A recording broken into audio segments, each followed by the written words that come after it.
The following program is hosted by immature, irreverent, obnoxious, and often disgusting young men. Listener discretion is advised. This time on Nude Clan, how about a game of cards to pass the time? Shall we play a game?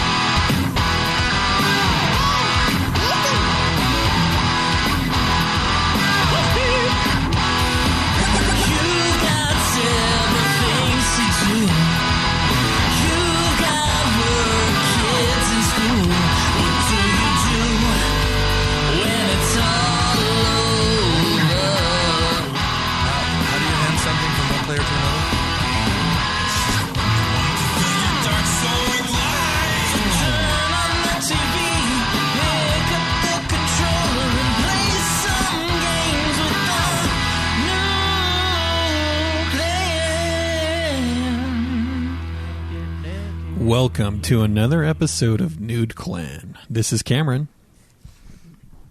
Caleb Schweiss. And Caleb Craig. And today we review the wonderful game Gwent, the online trading card... Wait, no. Today I'm good with reviewing Gwent. I'm fucking good at that game. No, today we review Witcher 3, The Wild Hunt, but... I think you mean Gwent the game. Gwent, the trading card game. Yeah. That's what you played, right? Yeah, I only played Gwent like twice. I felt like I was playing Gwent all the time. Dude, I went to... Most people do. Most Gwent tournaments. I didn't go to the one. Tournaments? Yep, tournaments. Fantastic. Yeah. I got a fuckload of money from doing that mission. I didn't start doing Gwent until later in the game, but we can always get into that. But what has everyone been playing? All right, so I opened up and turned on Final Fantasy Fables. Chocobo Tales. That's what it's called. Okay. I started it up. I found a character that was named Joe, and he said picture books are for kids, and I was like, this is eerie. This is really weird. That's exactly something Joe would say. It is, yeah. And then I turned the game off and haven't played it since. So I turned it on. I can't really say I played the game. I just kind of started to mess around with the game. But after that, I played Witcher 3 for many hours this week. And then I played a couple hours of Bastion last night, which is, of course, our next review from 2 weeks from today. Mm-hmm. So that's all I've been playing this week. Nice. For me, I just played some Yakuza Kiwami and Yakuza 0. Yeah. That's it? Yeah. I think you guys would really like that Yakuza 0. It's got that... It's got that Soulsborne game vibe to it. Well, I mean, it's pretty difficult in combat, but no, it's got the Fable-like thing of buying properties. Oh, and then property you can, management type thing. Dude, yeah. You can buy properties, and then you can, set up managers for the area, so then, they can manage your properties, and then you can hire advisors to, upgrade the properties. Huh. It's great. I'm raking in so much money now, and I need to take over all 5 areas. Does it feel like when you have a lot of money that starts to break the game a little bit, make it too easy? No, because when you in order to... Okay, so, the money is used for buying properties, and it's also used for upgrading your abilities, and it costs a fuckload to upgrade your abilities, an insane amount. So basically, property management is a part of the game. The only real way to play the game, if you need money to do all stuff. It's kind of involved. It has its own separate storyline, essentially. So it's like a game within a game. And then, so it's pretty in depth and it's pretty awesome. You have you're trying to take over the areas from these other guys who are called the 5 billionaires, and do you have $1 billion yet? No, I don't. I thought you're making the most hand over fist. The most money I've ever held at once was 331 million yen. Gotta hold out. Gotta be part of the 3 Comma Club. I know. I'm trying, but I have to take over all the properties first. Well, it's the only way to get $1 billion. Sounds like a lot of fun. It is. It is a lot of fun. And then there's also another mini game in there where you manage a hostess club, which is also pretty sweet. Do you ever partake of your wares? No. But there is the Yakuza games have the places where you can go rent porn movies or you can like go on fake dates with chicks till you get like the max affection with them, and then you have fun time with them, and you get like a live action video of the actual chick that thing is based on. Oh. So it's like a fade to black, but a fade to a real life video of a dancer or something like that? Of a hostess club girl, yeah. Oh, okay. Yeah, it's pretty interesting. Is this Kids? not for children? I haven't seen any yet, no. Lame. But I haven't actually seen a video, so I don't know. You just know they exist. I just know they exist, yeah. I haven't maxed out the affection with any chicks yet. Why are you slacking? I don't know. You don't want to turn him when they max out? Hey, Is that Dave, what it don't is? get in his way. He's a businessman. He's putting yeah, all of his time to grow his empire. I- You can't be sidetracked by the wiles of women. Yeah, dude, I put like 27 hours into the game, and I've spent the last like 5 hours doing nothing but buying properties and like managing it. I must have everything. Nice. Yeah, I spent so much time trying to get the Sega store or the Sega arcade. The Sega arcade. It was sick, Does that dude. give you a lot of money? It gives me a decent amount, but like in order to get it, I had to get so good. Arcades Outrun, here, at least and I in our don't local like it. areas, seem to be on the decline.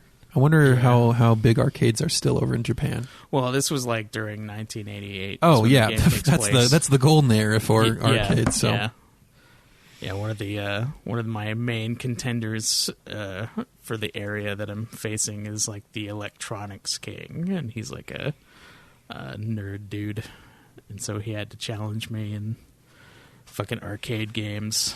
God, I hate Outrun. I hate it so you're much. playing games within a game.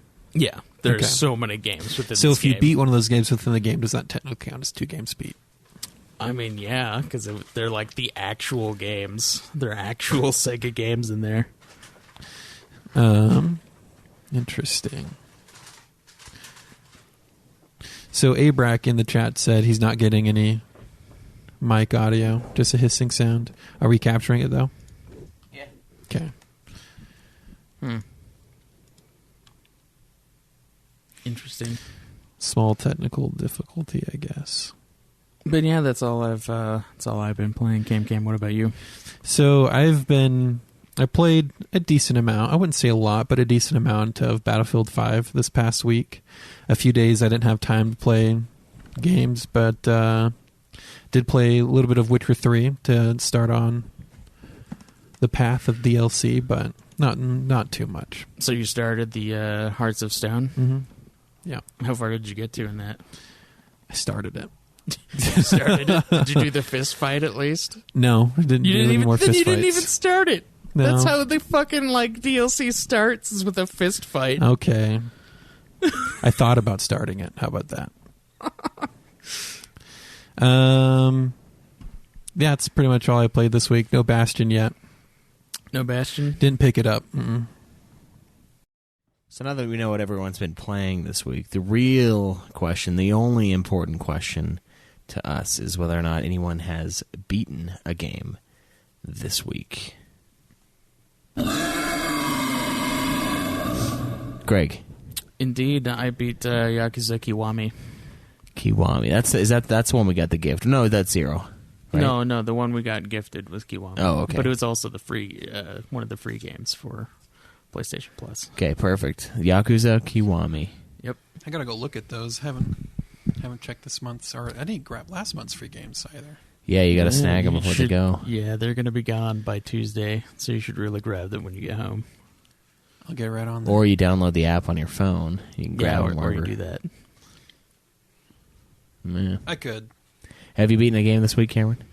I have not beaten a game this week. Okay, I beat The Witcher 3 Wild Hunt this week. So, Caleb, once again, for the hosts, you are in the lead Once again, I'm still in the lead. with 36.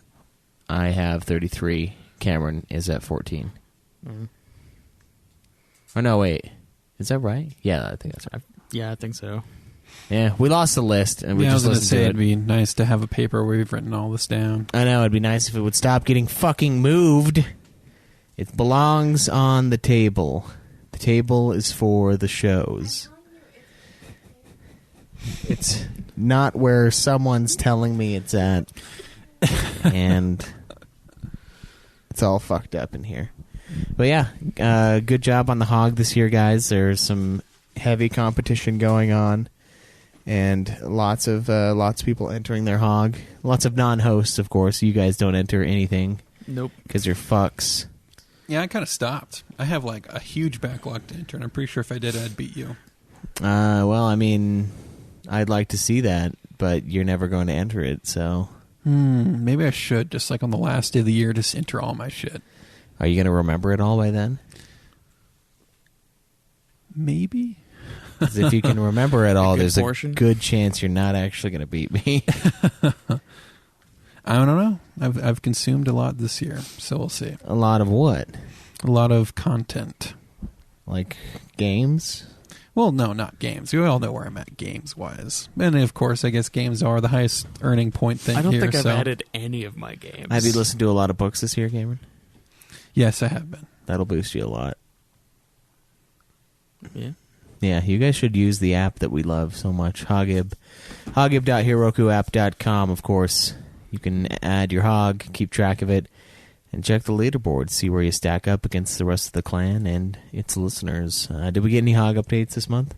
So, no stats updates yet this month. I will have to connect with our dev team, because I might be able to get in there and start pulling them on my own, depending on how things go. So, Yeah, we should try to get that, because I want to do it when we want to do it instead of like when they get the chance, which is fine because I know they're busy. When Matunica does it, we get his British sarcastic humor, which is great. Yeah, well, when we understand it, it's great. When we don't, it's just awkward. It would be fun, but I mean, if they just don't have time, they don't have time. Yeah, plus, he's super busy. Yeah, plus he started his own little RPG also, podcast, they're so. making changes to the site where it should make grabbing that information much easier, just like having a tab for it all. Nice. So that might change in the near future. But yeah, we'll look into that.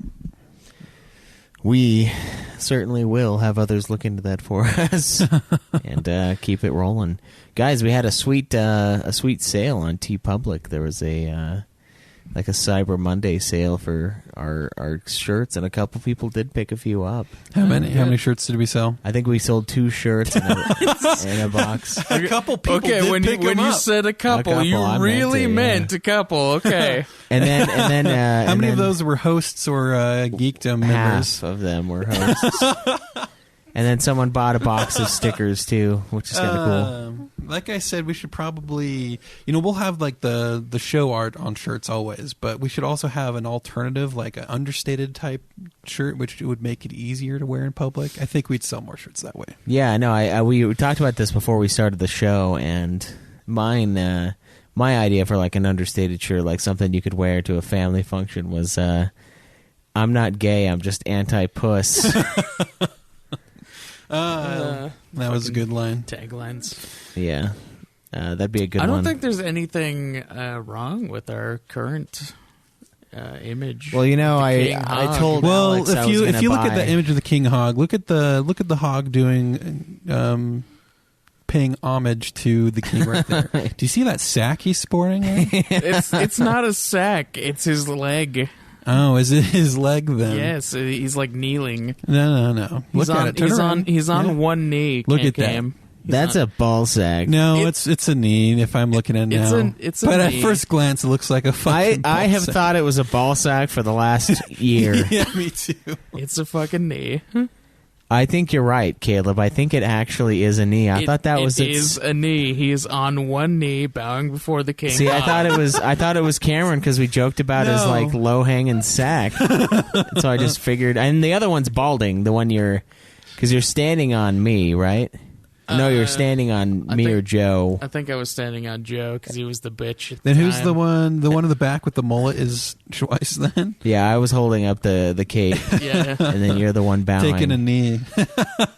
Yeah, I'm yeah, it's. I thought it was a ball sack. I for did this too whole for the time. longest Like, time. And Alex is like, you're not going to buy, because I wanted to buy a little onesie, for the upcoming child. And she's like, I'm not going to have him wear a thing that has a big ball sack. But when It's not a you ball are at sack. home It was a and knee. she's not here, It's you always can, been you a can knee. put him inside the Nude Clan onesie. I could. It's When she's not paying attention, you have him in the Nude Clan onesie, which is kind of an oxymoron, but yeah, it really is. Yeah, I want to put to make it a ball sack though. We should just custom draw on a few squiggly hairs, coming out of the bottom. You could just give a ball sack to your one, the one that's just standing behind me. Yeah, we could. Or to yeah. me itself, either way. Yeah. Oh man, I'm so disappointed that that's a knee now, but it's so painfully obviously a knee. yeah, it really is at this point. God. Don't even know my own logo. Now I can wear it to work. Is that a ball sack? Don't, dude. Why? It's a knee. Are you blind? Yeah. I mean, you can pretend it's a ball sack, but it is a knee. Shit. So yeah, there's nothing wrong with that image. It's great image. It is pretty is. fucking sweet. I love it every time. Yeah, I'm kind of sad. I just wouldn't wear it on a shirt though. Why not? I wouldn't wear it. You But wouldn't I wear love the that to image. work? No, Are you nuts? not at all. I'd never wear that. Why? What's wrong with it? For obvious reasons, I would not wear this shirt. I don't know what's wrong with it. What's wrong with it? So that's why we did design tasteful shirts that you could That wear. isn't that you can't get more tasteful than that. I mean, I love the season logo. It just captures all the glory that's in the King Hog, and I love it. I just wouldn't wear it. That's because you're not King Kong. Maybe get it tattooed. I think that's more appropriate. You know what? I Getting kind of want to do that actually. Just get that image. You know what would be tattooed on nice my- to get tattooed? The fucking trophy hog, the one we've been talking about, with the ruby eyes, Oh yeah, ivory yeah. tusks, obsidian balls. Yeah. That would be cool. That'd be tasteful. That would be a good one. Yeah. That would be tasteful, but you wouldn't wear around our image on a shirt. No, maybe if I had a shirt over it. You know what? I also just realized that's a controller on the top of that scepter. Yes. Man, I don't know shit about You this didn't thing. even look at this. What have you been looking at when you've been looking at our logo here? I don't know. I've just been glancing, I guess, just perusing over the ball sack. The man boobs, though, too, man. Just so flaccid and just hanging there. He should have made it the left one a little more down. Although he wouldn't know that, You I would- suppose. Yeah, you need to send some nude shots to our artist, Craig. Yeah. Yeah. For what? Just so he knows the form that he's working with. Yeah. I'm sure he knows it quite well. He's done many homages to me, and You got to give him just give him a good place to start. Yeah. I mean that Ultimacia one is pretty good place to start. Yeah. Yeah. I mean, has he seen Candy? He might have seen Candy. I mean, yeah, there's that. I don't know how many people have seen that though. Yeah, that of course is our short on YouTube that's titled Note. Let's do Note JD Malachi and you'll be able to find it. It's a pretty fun little video we made. Yep. Back in the day. Yeah, that was before we made Nude Clan. That was one of our ideas, was to make a YouTube channel with funny videos. And thankfully we did this instead. It's a lot easier. Not professionally done in any way. Yeah, No. exactly. And maybe if we Literally no budget. maybe if we went full hog on making videos, we could have raised our production value a little bit. Maybe, yeah, maybe. Too late for that shit now, though. No, it's never too late. We can make a sideshow, and we can call it Nude Clan Sideshow. Where all of our ideas that are too violent or too inappropriate for the podcast can go into video instead. I don't think there's anything. What would we even put? That would be horrific shit that no one should ever view. that'd be No, like really, all it Saw. is this hour-long sessions with Schweiss and just letting him dig his holes deeper and deeper as he's sipping coffee. Yeah. It'd have to be super late Hey, night. so we Schweiss. should probably jump on that and grab the Nude Clan Sideshow channel before it's too late. Yeah. Yeah. Something tells me it's not taken. Yeah. Oh, maybe now it will be. Someone take it out from under us. Just like when Google's website accidentally went back on for sale and the guy bought it and they paid him to grab their host name back. How much did they pay him? Google has this thing where they pay you a Google amount of money when you find out bugs or things like that, and so it's just, they give them like I think it starts at $6,000 and something, but the numbers spell out Google. Oh, okay. And that's their payout for finding bugs and whatnot. Too bad Microsoft doesn't do that. But see, he controlled the domain. He could have extorted so much money out of them, but it'd have to be like $6,006. And I think he donated the money too, if I remember the story correctly. Damn, he probably feels like an asshole now. Probably did that in like the 90s, when Google was just this. No, that was actually here recently. Really? Yeah. Shit, that's crazy. I'm just gonna. So they had to buy back their name from a guy. It wasn't their name; it was their domain. It. Well, yeah. Dude buys Google domain. There it is. Auto completed for me. Yeah, it was on all major news networks. Man buys Google.com for $12 for 1 minute, gets reward. So for 1 minute. And this article was published in 2015. He was looking up domains and was surprised that the Google.com domain was up for sale, so he bought it. But then within a minute, the purchase had been canceled and Ved's money was refunded. Oh, I thought it was better than that. Ex-Googler flagged the flaw to the search giant's security team, and they rewarded him with a yet undisclosed sum of money. I thought they paid him the Google amount of money, but maybe not. But yeah, he bought it. Did you pay the Google price? Did you pay the Google or the price? Yahoo? Or the Yahoo. The MSN. Or was the it Bing. the Ask Jeeves? Yeah, the Ask Jeeves, the Bing. No one asks where Jeeves is anymore. Yeah. It is not our way. Yeah, that's pretty funny though. He's like, oh well, yeah, let's pick that up. That's a good one. Everyone knows Google.com, right? God, that also reminds me of when I think it was someone who was running for president. Their site ran up, and somebody else bought it and like redirected it to their site or something. It might have been Ted Cruz.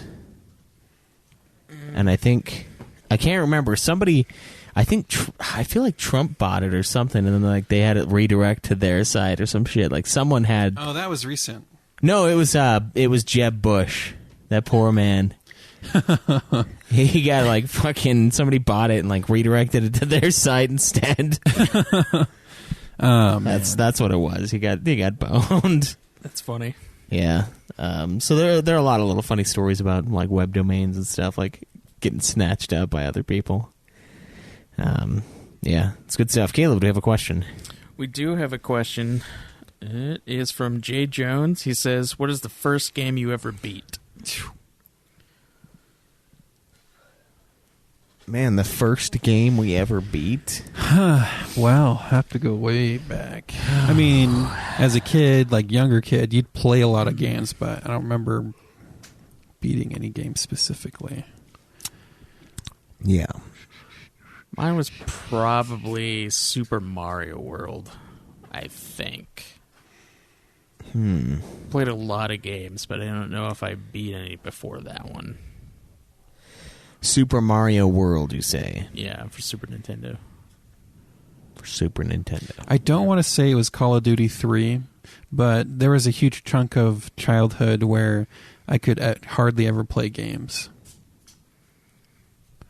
And so whenever I would play games, it would always be in small, like little sessions. You never really get anywhere. Okay. You know what? I think the first game I ever beat, this is kind of sad because this is like, I think I was like 10 or 11 when I finally beat a game. I think it might have been Spyro 2, Ripto's Rage, man. I think that might have been the first game I ever beat, yeah. Because I had like the Sega Dreamcast and I had the Super Nintendo for a very short period of time when I was younger, but like I never completed a game, I don't think. I think I just played a bunch of Sonic. I never beat Sonic as far as I remember. I had a bunch of 2-player games because my No, parents wait. wouldn't let me get into single-player ones, so I had to beat everything with my brother at the time. So, like, the first few ones would have been, like, Street Fighter 2, Super Mario World. My first console that was mine Turtles in alone Time. was the Sega Genesis. And on that console, there was only really 3 games I would ever play consistently on that. One was NBA Jam. I don't know if I've ever... How would you calculate that game as beaten? Is there like a season You mode? would have to... I don't know if there's a season if there mode. is one, that's It's how you probably beat a like all the sports game. tournaments. Because I know I didn't do that. That was just a game that you'd play against a friend and you'd just have fun playing that. Then I would play Sonic the Hedgehog, and I would just keep playing levels. I never actually got all the way to the end doing that. And then Mortal Kombat. Which one? The first one? I think so. 2, 3? The one on Genesis. Yeah, first 3 were on there. I think it was the first one. Was it just like a stage thing where like you just basically climb a tower almost, and it's like you versus this guy, you versus this guy? But see, I did that a little bit, but mostly again, I would just play it with someone else, and we would just fight. And that was fun. because that game is fucking hard. Yeah. When you get to the end, is. it's crazy. And then my next console after that was a GameCube, and the only real game I remember playing consistently on the GameCube was Mario Metroid? Sunshine? Metroid Prime. Yeah. So I played Metroid Prime a lot, but again, small gaming sessions can never... And there was this one part that I got to in the game, and I couldn't find the other save place. And so when the 1 hour timeline was given, I could never find it, and so I could never progress, and so I just kind of stopped playing. Wow. Your mom only gave you an hour, huh? It wasn't my mom's Oh. decision. Oh. I was gonna say that she made you go out and like do yard work to pay the bills, but that wasn't even her. Damn, I dude. was doing a lot of yard work then too, though. But I know. I was all about that. Just like buying fucking PS2 games with like bullshit work I would do. And now I'm thinking like about it, and I'm actual like, yard work. yeah, I know. But like for like, But I would never get paid enough to buy a game. oh yeah, I would do it for like church members and stuff who No. would pay me. I'm thinking about it now. I'm like, man, I worked way harder then for way less. Like I worked way harder then for nothing. for food for a pat on the back from the table, maybe a $5 bill. Yeah, it's not enough, man. And then I guess after the GameCube, the next major console I had was Commie bastard stepdad. an Xbox, and the Xbox, one of the first games I got for it was Call of Duty 3, and I think I got Halo later, but I think that was officially the first game I beat. Call of Duty 3, huh? Call of Duty 3. I don't think I played 3 at all, actually. Because I was like, I played a bunch of the PS2 ones, like Call of Duty, Big Red 1, which was like insanely hard, I remember, and like kind of fucking broken, if I recall. And then there was another one on PS2 that I played. And then the classics, and then it was like World at War, and then everything beyond until we stopped playing. Mm-hmm. But yeah, I never did do 3. I saw it, but it was like, it's just older, so I never got that chance. It's too bad. I never really played Call of Duty until, like, I think Modern Warfare. Yeah. Because the only series that I was playing in that vein was, like, Medal of Honor. Yeah, isn't that sad how awesome Medal of Honor was, and now it's like trash? Yeah, European Assault was like the greatest shooting game of all time. It's so bad but good at the same time. Dude. The only shooter that somehow Craig can play and destroy us on. I'm a fucking god at that game. What? What is going on? There's a... Sorry, he has a clip playing on the computer, and since I'm ADD, the motion on it captured my attention, and this is just this lift that's gone fucking crazy. A ski lift that's and it's moving way flinging too people fast. off of the lift Oh, as man, it comes around. It's hauling ass. No, yeah. just get off. Oh, I think there's a person on that one. Somebody got beamed by it. Yeah. If you restart the clip, you see a full cart just spray people everywhere. Yeah, the first one? Yeah. Those people are probably fine. Yeah, The they were people fine. afterwards are not fine. Like that lady, just barely, that didn't get off in time. I don't think Press I play on would that have. again. You guys didn't see that, All right, all initial one. Sorry, this is not good recording, but this is ski lift. I don't know where. It's going backwards like it broke. And so all the lifts that are up the mountain are now flying back down the mountain, going backwards. Fuck it, we'll give it sound. Oh, they got chucked. Oh, shit. Here it is. Oh, like I told you, it sprayed them. Flinged. I told you.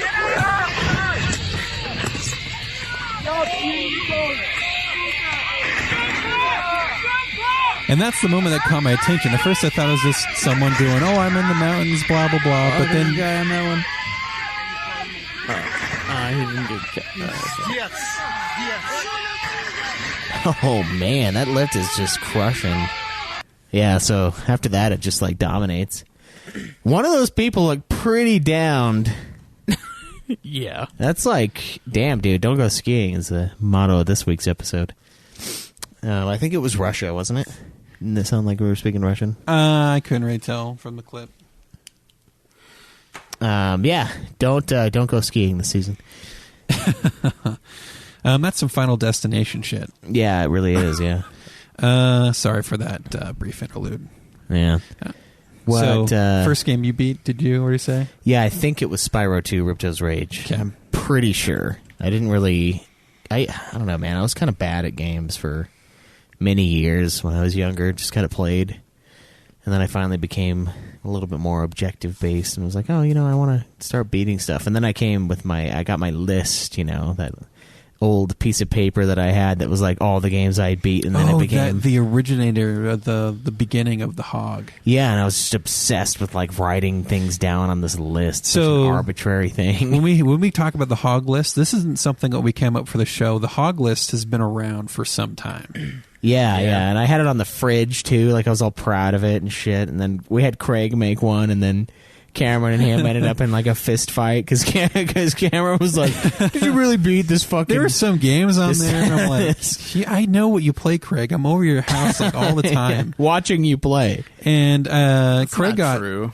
got quite upset about it, and I forget what happened, but I gave him a 1-2 love tap in the stomach that didn't phase him at all. So yeah. Yeah, you guys in your little like hissy fights back in the day. It was Well, it really was fun. like questioning my Pokemon playing. I'm like, dude, what the fuck? Like, of course I played every fucking Pokemon. I don't know if it's necessarily the Pokemon. You have to find that original I list. feel like it was something bullshit. I Like don't think it exists anymore. like I'm pretty sure it Nintendogs. was destroyed. Cameron just like hyper focused on it. And he's like, I don't believe you. I'm fairly certain at pretty this point it was before the DS. Yeah, it was definitely before the DS. It was. It was a long time Yeah, ago. I actually still have a nice little graphite dot on my shoulder from when Craig stabbed me in the shoulder with a pencil. Yeah. Damn. Yeah, it was a great time. I think I have one in blue my dot. shoulder too. I don't know if it's from Craig or not. I don't think so. I have a little blue dot on my hand. I don't think Craig's ever stabbed me with anything. No, he stabbed other with than a his pencil. dick. And all it really did was feel weird for a second and didn't draw blood, but then I now have a dot on my shoulder. Yeah. Nice. That My wasn't a first good tattoo. pencil. It was good First enough to tattoo. stab Cameron with. And leave its mark forever. Yeah, he'll die with that graphite. It was one of those bendy ones. I hate those ones. Huh. I always like the ones that you could like jerk off a little bit and they would change color. Like they get hot and then so you gotta like sit there and like stroke them in class while I'm just sitting here I thinking have if you no jerking idea off what with you're the talking pencil. about. I'm thinking like, do you know ways to use a pencil you haven't told us? yeah. What you do is you get one of those like shavers and then you wrap the shavings around your dick. Oh. And then you use the shavings. I only know about the ones that were made from like old jeans you can like bend. Oh, I always really? try to get those ones to be like in circles. Yeah, maybe, and then you get mad and stab Cameron with them when they don't do what you want. Yeah. Oh, okay. Yeah. Stories about the 8th grade we can get into. Oh yeah. But you didn't come here for that. No. You came here for The Witcher 3, which we will now pull up the fucking trailer for. First time playing this game, by the way, for any of you guys. I think Cameron, listening back to the episodes, I realized just how little attention I pay to you guys when we're talking. Because God like damn it, Cameron's been Schweiss. playing Witcher 3 for a while now. Cameron's Yeah. been playing Witcher 3 since like January. I started in January, but then stopped for a while. Okay. It's like, I don't know if we can wait for the review, but it took me maybe 5 hours to become addicted to the game. Yeah, no, I agree. And Craig, did you start it when we started it for the show, for this review? I started it a little bit before CamCam nominated it, and I bought the game when it came out, and I started playing it then. I got it when it was on a nice sale. Yeah, you did. Fucking $20 for the game of the year. All right, sweet. Let's watch the A Night to Remember launch cinematic for The Witcher 3. Oh. Rated M, blood and gore, intense violence, nudity, strong language, strong sexual content, and use of alcohol. That's how you know it's a good game. Yeah, if it has to say sex twice, get it made. CD Projekt Red. Bats all a swaying in the breeze. But one soul lies anxious, wide awake, fearing all manner of goose, hags, and wraiths. Nice tune. Been a while since I heard it last. Folk have forgotten it. Got other things on their mind. Things like me. They paid me for you. In times past, no amount of coin would convince a witcher to take this contract. Oh, man. Getting Times have undressed. changed.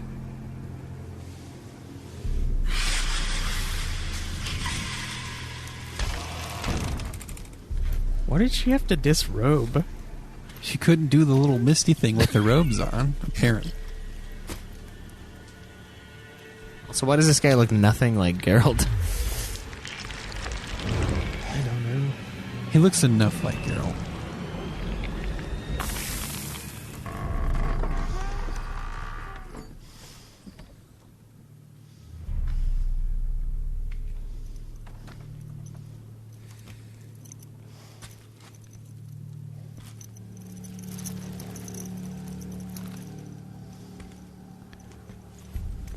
This is very true to the books, though.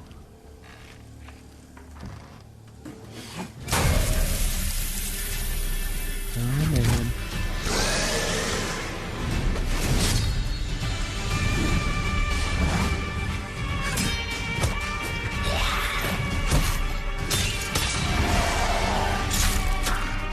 Oh, she was like Braxa.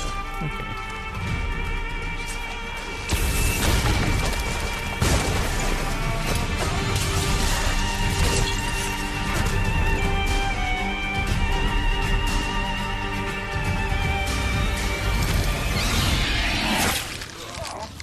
Fucking invisible bitches.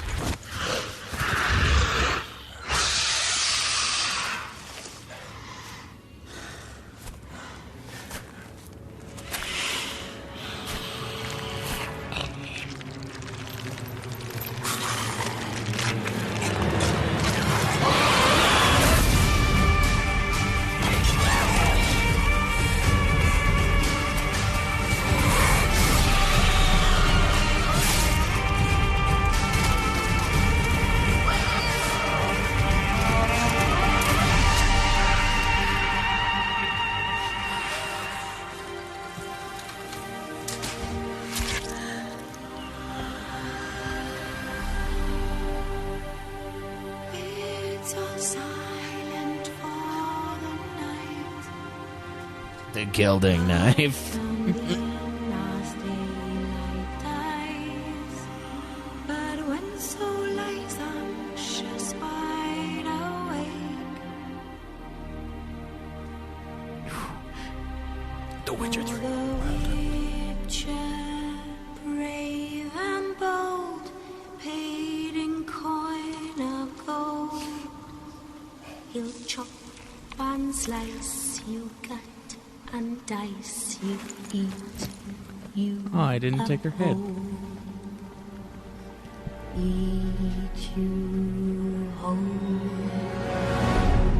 May 19th. God damn, if I saw this trailer back in 2015, there would have been no way I wouldn't have played it. Yeah, it's kind of a lie, though. How did that fly under the radar for us?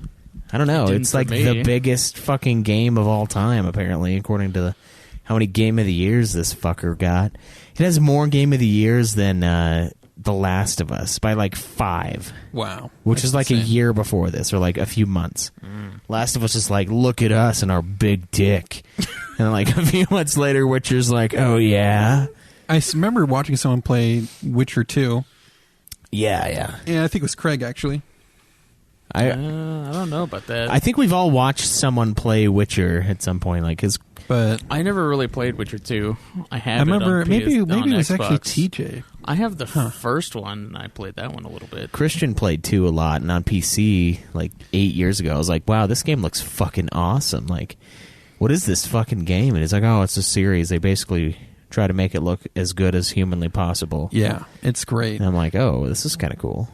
But So, The Witcher 3 is a 2015 action role-playing game sequel to The Witcher 2 Assassins of Kings in 2011. this is a sequel? Kind of. Damn it. For those of you like me who just learned about The Witcher 3 like recently, I mean, I've probably heard about it, but I never got into it. But it was developed by CD Projekt Red, a Polish developer.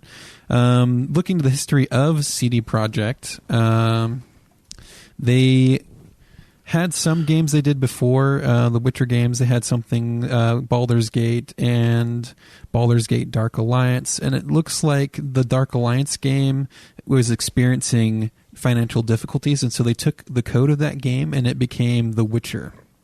And they were basing it off of the books by the Witcher series books based off of a Polish author. Whoa, I didn't know they were making Cyberpunk 2077. Yes, and that was another thing I was their going to next say. big game. That's their next big game that everyone's super hyped about. Oh man, that looks. It looks so good. I can't wait. Well, now that I know it's them, it's a little less. So after the less release gay-looking. of The Witcher, CD Gay Projekt looking? Yeah. worked on a console port, The Witcher White Wolf, but that almost bankrupted them as a company. But then they later released The Witcher 2 Assassins of Kings in 2011. In The Witcher 3, you take on... It's a third-person perspective game. You take on the role of Geralt of Rivia, who is one of the few remaining Witchers left in the world.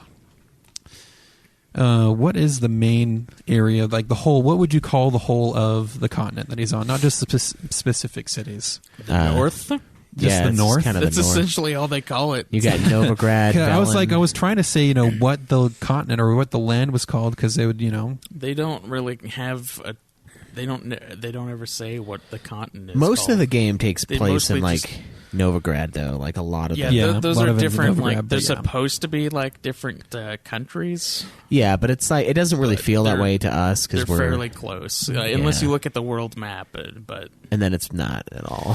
So the Witchers are an ancient organization dedicated to destroying monsters, and basically they will take payment to eradicate monsters, but then they will also kill monsters as they happen upon them on their journeys.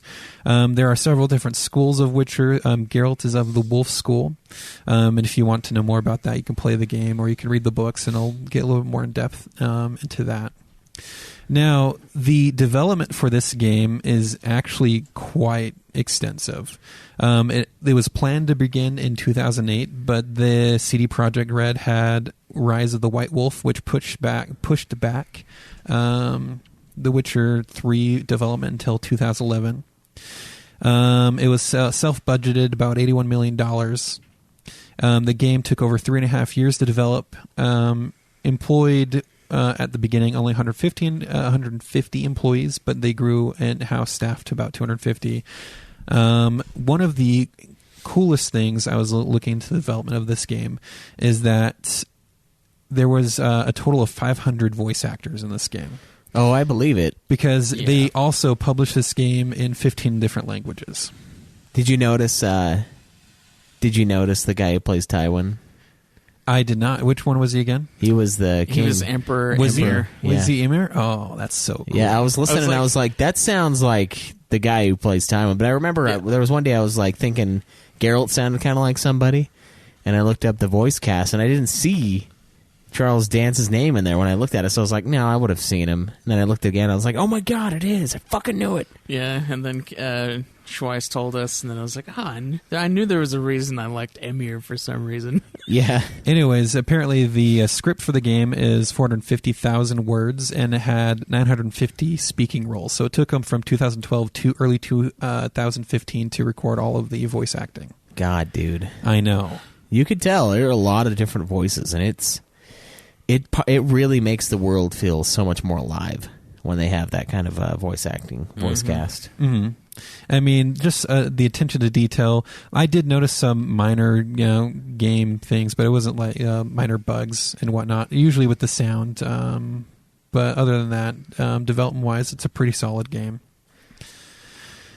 So into the setting, you are in a fantasy world with parallel dimensions to the world as well, other worlds, and this is a world where humans, elves, and dwarves and other monsters coexist together, but non-humans are persecuted for their differences. You play the role as Geralt, and your objective is to find your adopted daughter Cirilla, or Ciri, as she is on the run from the Wild Hunt. And through your progression through the story, you meet other characters that Geralt has various connections with. Dandelion or Dandelion, depending on the source that you get the name from. It's Dandelion. Has gone on a lot of travels with Geralt, and he sings ballads about him. And Yennefer, the long-lost lover for Geralt, who is also a sorcerer. One of Many sorceresses. Many different sorceresses and complex love triangle. And then you have a dwarf companion, bigger than a Zoltan. triangle. And then in this game, as you progress trying to find and save Ciri from the White Hunt, you are taken back to Nilfgaard. Yeah, that's the place. Nilfgaard. And you talk to the Emperor Emir, and then Yennefer is there as well. Emir tasks you with finding Ciri, which lines up with what you wanted to do anyway. And he gives you a few starting points to find them. And as you're progressing through the story trying to find Ciri, you fight various things like the three crones. You have to do stuff for the Baron, who actually helps Ciri a lot. And this whole time, you're just investigating what happened and trying to get information from people. And then you'll have small portions of the game you get to play as Ciri to kind of connect the dots for you as a player. Yeah, it's very similar in this way to the recent God of War game. You have a very basic goal, which is to find the girl. And there are all sorts of things getting in your way, all sorts of things you have to do to reach that goal. But it makes it extremely easy to follow. And I think this story is built in a very fantastic way because we don't know anything about The Witcher. I haven't read anything. I haven't done any of the other games. This is it. And we already know, there are different schools of Witchers. They go to different places to learn their craft. They have different abilities from that, or they have different ways of learning. Because of that, and it's like a one-line thing.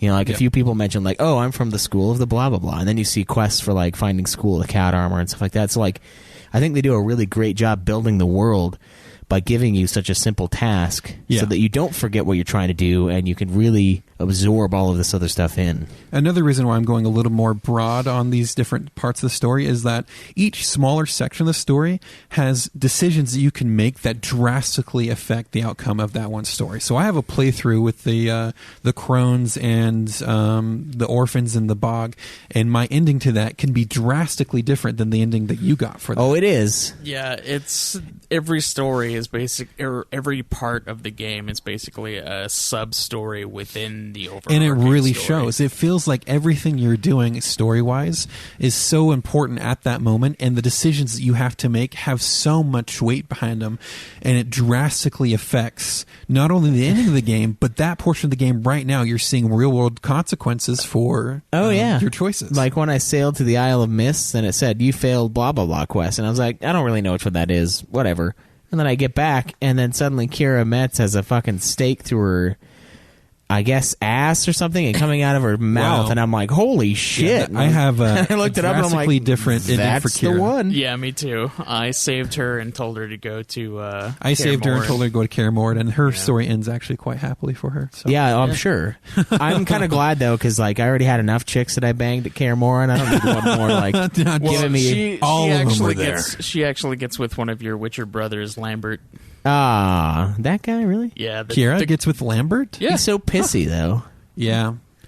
Hey, maybe not after that. I mean, if you drink with Lambert, he turns out to be quite great. Yeah, that's one of the best parts of the game. Yeah, I love that part. Love to talk about that. And so on your journeys, you eventually go to the city of Novigrad, where you discover the Church of the Eternal Fire, which is a militant religious organization dedicated to purging all mages and sorceresses, anything to do with magic. And you go there to locate Triss, because you needed her for her powers and what she can help you with, and you can't find her. And that's when you discover that the city's under the control of the witch hunters. Yeah, of King Radovid. King Radovid and his craziness and wanting to eradicate all magical people. Yeah, one of the cool things about King Radovid is he is like kind of a psycho. But did you guys do the quest to kill him? Yeah. I started it, but I didn't end up actually completing it. So. Okay, I wasn't sure. You and I did it. I wasn't sure if I did it all right, and then like I advanced in the story. That's this game. You don't know if you're making the right decision unless you're looking it up online. Yeah. The crazy thing is to do this one, you have to answer. It's like the top answer to like 5 questions before the mission can become available, and if you don't do that, you never get the mission. And I was looking at the guy, and I was like, holy shit, I'm so lucky I actually got the mission. Because after the Kira Metz one, like, when I found her dead, I was like, anytime it says mission failed, I'm going to look at that mission and see, like, what it was to make sure I'm not severely altering my experience. And so I advanced, and it said that, and I loaded my game back up. And I went back, and the cool thing about killing Radovid is he's like crazy, right? He's like a super psycho. fucked up crazy. And he's killing all these all the non-humans off in his town, so he seems like a super evil guy.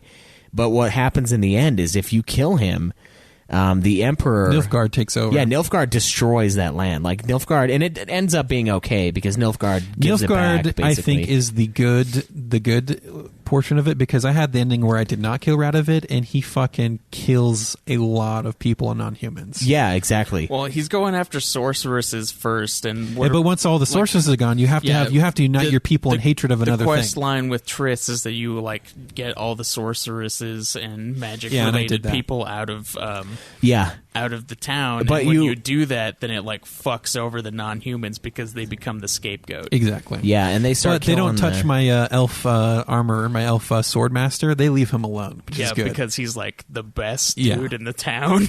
That's true. Yeah, they don't touch him. Anyways, when you find Triss, you help her do some of the contracts that she has in the city. She has to do it all in secret because of what's going on. And through doing her missions, you find out that Ciri had been in contact with Dandelion. Or Dandelion. I'm just going to call him Dandelion because I like that more. And that's his name. Is that like a book? Yeah, Somebody reading it? The guy in the book calls him Dandelion occasionally, or most of the time.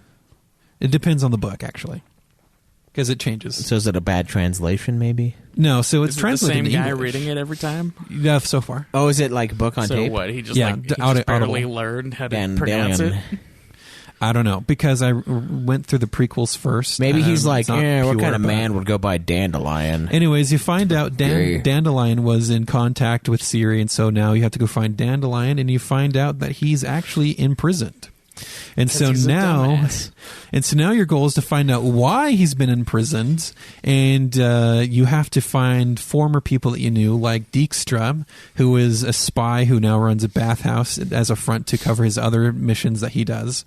And you find out that Dandelion stole from Dijkstra, and took that back to, I forget who he's taking it to. I think probably the witch hunter. No, head, they were right? taking it to Whoreson Jr. Oh, that he okay, could- Whoreson. So they could Yeah, get yeah. the phylactery. Yeah, so the phylactery that Ciri needed for the curse that she wanted to undo. But he gets captured by the witch hunters and put in prison on, what's that island called?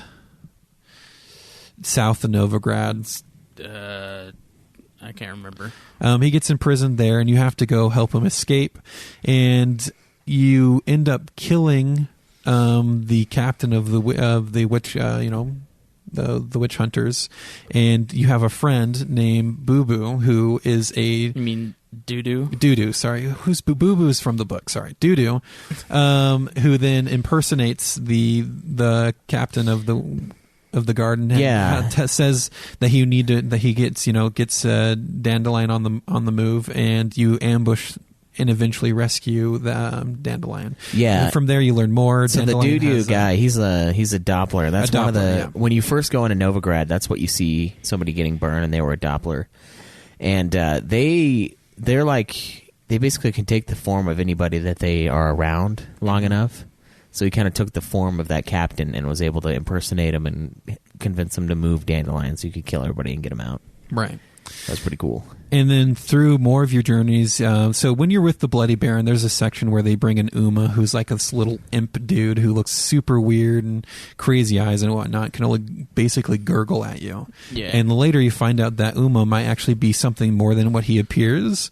And so you have to go back to the Bloody Baron and grab him, and you have to basically... Yeah, they think that it might be Ciri. They think it might be Ciri at the beginning. And so they grab him, and they're going to try to change him back. And apparently one of the best ways to do that is to subject Uma to the trial of the grasses, which is what a lot of witchers need to go through in order to mutate, to accept, altered abilities to make them their more efficient hunters. Yeah. And that's part of the reason why there aren't very many new witchers about, is because the process is so grueling that usually only around 3 in 10 boys will actually make it through the trial of grasses. Geralt, on the other hand, he went through the trial of the grasses, but he came out to where he could actually accept more mutations than most other witchers, which is why he kind of stands out from the crowd when it comes to witchers. Yeah.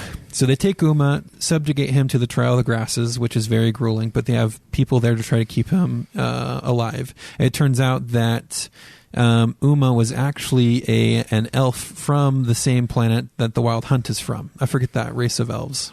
I can't remember. The Wild Hunt is actually... They're all the same. Yeah, they're a race of elves that Racist. and their whole point is that they want to take over the world because they're always going away from the White Death or the White Frost that's slowly consuming other planes of existence. Yep. And you find out that he was helping Ciri with her powers, but also helping her escape them because he does not want the Wild Hunt to have Ciri's powers, because she could open a portal to the world and help the invasion happen full scale. So once you contact him, he fills in more of the gaps of where Ciri is, and you find out she's in this secret island place that there's only a specific way to get to from Skellige. And you travel to that island of mist, and once you're there, you find this whole bunch of dwarves who are all holed up there.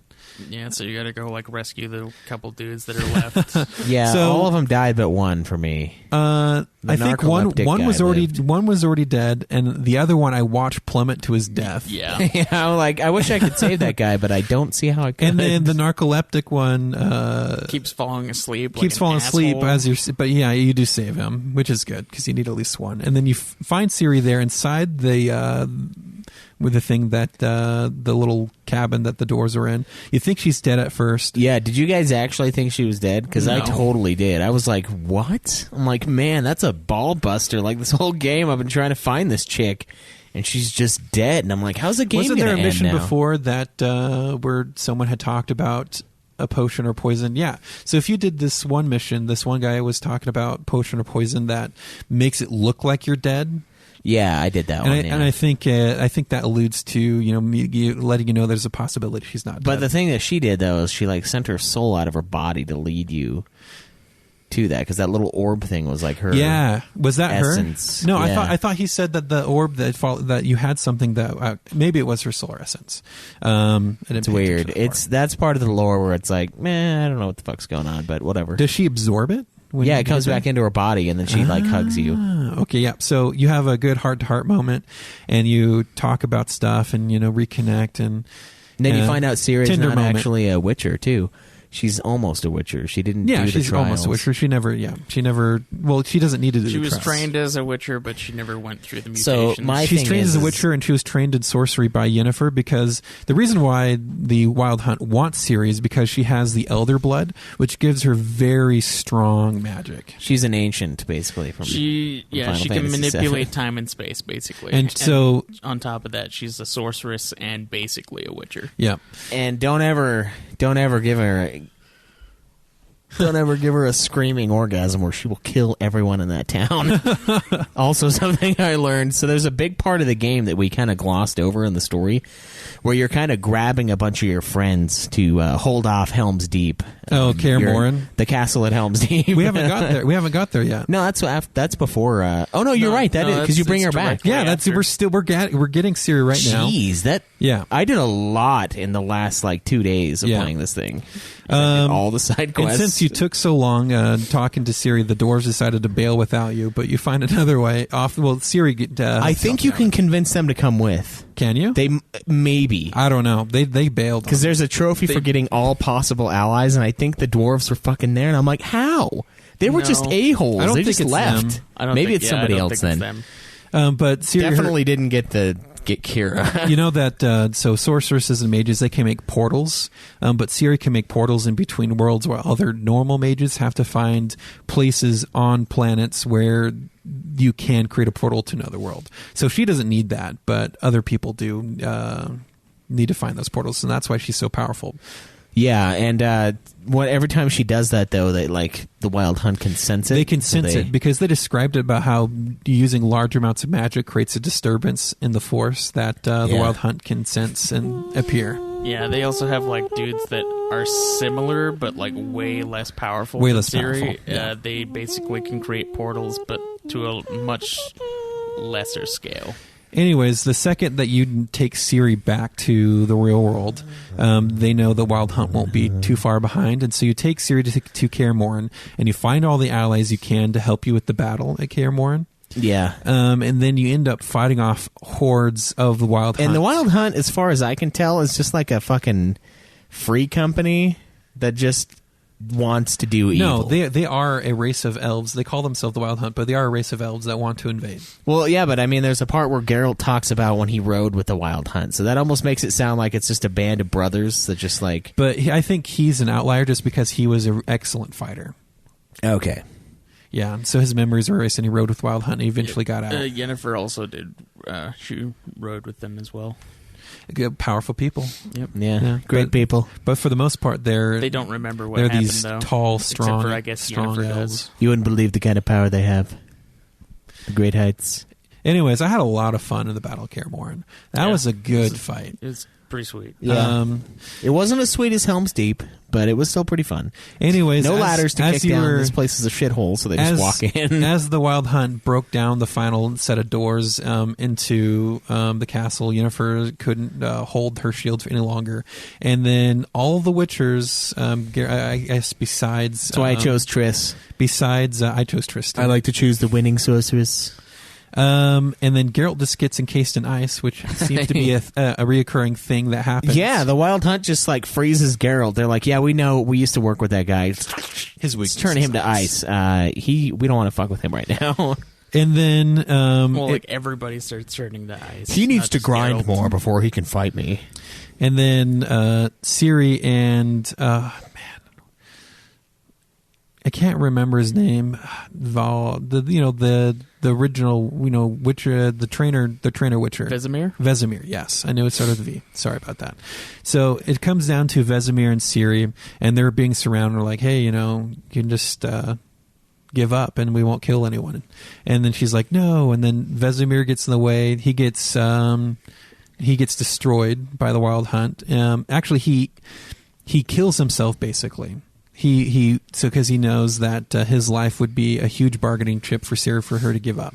So he takes that away, and she freaks out and does her screaming thing with the power that about blows down Kaer Morhen. And then the Wild Hunt has to retreat because it's too strong. Yeah, pretty much it's everyone killing dies. everyone, Yeah. And then they have to stop her before she kills everyone. Mm-hmm. And then once they leave, you get out of your ice and find and find out what happened to Vesemir. Ciri approaches you later and says, "Hey, let's go kill Imolith." I knew general. Vesemir was going to die because you guys were like talking about like, something sad happens at Kaer Morhen, and then Caleb was like, you don't really get that much time with him anyway. And I was like, it's probably that old guy. No, that was me who said you don't get that much time with him. He's like, what happens and with the blah blah blah. I'm like, what? We don't lose. That was me who had that realization. But during that section of the game, there's an amazing scene. Every game lately that I've been playing has like a drunk scene that's like super cool with Red Dead 2, and then like this when you game. first go back to Kaer Morhen and like, hanging out with your brothers. Yeah, and if you choose to stay up late, everyone just gets more and more shit faced. You get some good backstory to a couple of the dudes, and eventually they're like, you know what, we need some bitches in here. Like we need some chicks to start hanging out to make this party really come alive. And then they get this awesome plan to like go there's this weird device that the witches use to talk to each other, the megascope. The megascope thing. It's basically like FaceTime. Yeah, and they use that, and they're like, we got to go use that and see if we can get them to come over. Yeah, they were gonna call the what was it? It was like the something of sorceresses, the lodge. The lodge of sorceresses. Which is destroyed, so they'd come hang out like the ones that are remaining. Okay. So they were gonna call like the ones that were remaining over so that they could like have a party and keep drinking with some sorceresses. Yeah, and then one of them was like, and then they like they randomly call some old guy and he like freaks out and he's like, the witches are attacking, and so like they quickly end the call and then they just start busting up like they crank called somebody while drunk on fucking megascope. The funny thing is though, is before that one of them was like, hey, they're never gonna believe us if they answer and it's just a bunch of dudes. And then your guy's like, you're right, we're gonna have to dress up in Yennefer's clothes. So like everyone cross dresses. I didn't do that. Oh, you didn't? Oh man, it was so good. The one like balding, really pissy guy was like in a dress, and then you had Lambert? Lambert was in a dress. The other guy, I think you were like just in chick pants and no shirt on, and I can't remember what the other dude was dressed as, but yeah, you call him, and then the one old guy's like, oh my god, the Witchers, they're coming for me, and then you guys hang up, and then like Yennefer walks in and is like, you guys had enough fun for tonight? Dude, that part was awesome. You didn't do that? No, I didn't go all the way. I played some Ranza Gwent with him. Oh, man. Drank some more. You got to stay up with the boys, man. There was another part where, like, you have to go find Eskel because he was gone too long getting the booze. Yeah, you miss him. And then you, like, find out, like, he got attacked by some, like, random beast, and so you got to go hunt down the beast while you're super drunk. Yeah, and then you find him, like, with a goat or something like that. I can't remember what it was. It was pretty fucking great, dude. That was, like, the best part of the game. But yeah, stuff like that, like, you really craft your experience. And then, like, unlocking the quest to kill Radovid, you find out that the North lost sway because Radovid was, like, a really great tactician, and he was able to fight off the Nilfgaardians for so long. But when you killed him, the country was kind of in disarray, and they just wiped over. Although it didn't matter because Nilfgaard is, like, it's kind of like the Empire in Star Wars, but they're not as evil. They're, like, really putting a law and order in place, and it's not super bad. No, they have their laws and whatnot, but they let people be. Yeah, they let them be. They're like, in the story for me at the end, it was like, yeah, without this guy, they succumbed to the Nilfgaardians, but they basically were like, yeah, this province is yours. Do whatever you want with it, but you have to obey our laws. Mm-hmm. So it ended up being better. In a lot of ways, but yeah, you really get to craft your experience. There are a lot of different dialogue options that you can choose. You can dig deeper if you want, or you can go cut straight to the point. Yeah, there was another part of that mission where you go to kill Radovid where Dijkstra actually betrays the other two guys. He's like, no, I'm going to take over as king. Yeah, and so we killed Dijkstra. I'm going to fuck you two over, yeah, and like you can choose to join Dijkstra or kill him. And if you join him, he kills like Roach and the other guy, I can't remember his name. Yeah, like some of your other companions. And I was like, yeah, I can't do that. Sorry. Yeah, I was like, no, I need them. I like this guy because he's really pissy, but the other guys are pretty... Vernon Roach? Yeah. I was like, I can't kill Roach off. That's just evil. Yeah, Vernon Roach was actually the only character I knew because I had played the first game and you made him like pretty early on in that one. Yeah, I think they do a great job in 3 of like establishing that, oh, you know who this is, and it doesn't really matter that you haven't played the other games. Like, I want to play the other games because of how much I enjoyed this, but they do a great job of like self-containing everything. I heard they're not as good. Yeah, I heard one's combat is like awful. It's not. It's pretty good. I enjoy it anyway. Oh, okay. But yeah. And so back to Kaer Morhen after the fight. Ciri's definitely broken up over the death of Vesemir, and so she wants to go. She hears that one of the generals, Emelith, I think his name is at the Sabbath, which is this, I guess, party that happens on the mountain with the crones and whatnot. And so you can either agree or I don't know what the other options do, because I did agree to go with her because I thought she was just going to go anywhere, so I should go with her. Mm-hmm. And once you get there, you find out that, yeah, they're there, and then you finally convince them that you can go up to the summit and to take on Emelith. And so for that fight, who did you choose to go to which fight? I chose me for Emelith and her for the crones. Yeah, same. I did too. Is there reasoning for you guys behind that? Because Geralt wanted it that way. Yeah, I don't think that it changes. The crones prophesied that you would see them again, and then that you would die. And when you do the bog stuff, and that's what kind of made my decision. I'm like, you know what? There's probably going to be some fuckery if I fight the crones with Geralt. So let's go ahead and do it the other way around. Even though Ciri really wants to fight Emelith. Although the funny thing is in the cutscene, like when the game's loading up, it totally shows Ciri fighting Emelith. So that might have been the story. You know, like the sketch when it's like, and then they went to this land to do this. It showed her like slicing Emelith off the cliff, and I'm like, that didn't happen. So we don't know what the other. We don't know what the other outcome was, and I should probably go find out. I'm going to play this game again. Obviously, you win. Other choices. Obviously, you win. Yeah, obviously the game is fucking shittily. It's like R.L. Stein, Choose Your Own Adventure. Like, go to page 88. Oh yeah, you drowned. End of book. You're like, fuck. So I wonder if anyone. I didn't actually make the change. I wonder if anyone actually stopped. My finger never left the page. They're reading this adventure book, and then they go to page 88. Oh, you drowned. And they're like, oh shit, I fucked up, and just drop the book, and they're done. That's the book for them. Yeah, it's over. Just hog it, and then go to the next. Go to the next Choose Your Own Adventure. That technically would be the end. My God, what a ripoff! The book was like 20 pages long. So you try to get yourself killed super early on. Yeah, just get as many points as you can. Anyways, the fight with Emelith was great. I quite enjoyed that. And then the cutscene for the crones, oh man, that was just intense. Yeah. Tit City, man. And one of them fucking escapes. Yeah, and one of them escapes. The one with the fucking maggot eye. I think it was the Weavis is her name. Maybe. It's the one with the maggot that comes out of her eyes. Her little holes in... Yeah. Yeah, she gets away. Turns into a bird. Flies away. I'm like a bird, I'm gonna fly away. That's the song that should have played as she left. Yeah, that was great though. That was a good sequence. Really powerful sense of revenge that you got. Yeah. Good fight. Anyways, good fight. with that done, and with I forget the name of that elf. Is it Unvik? No, that's the island in Skellige. Yeah, the name of the elf who was Uma. I forget his name. Avalok, yeah. So now you have Avalok, and now you have Ciri. You guys have a plan to trap. So Ciri also, sorry, not Ciri, but Yennefer also has a plan to reunite the Lodge of Sorceresses, and you spend some time, doing some missions for them and to help gather the sorceresses in Novigrad. I don't know why they chose Novigrad.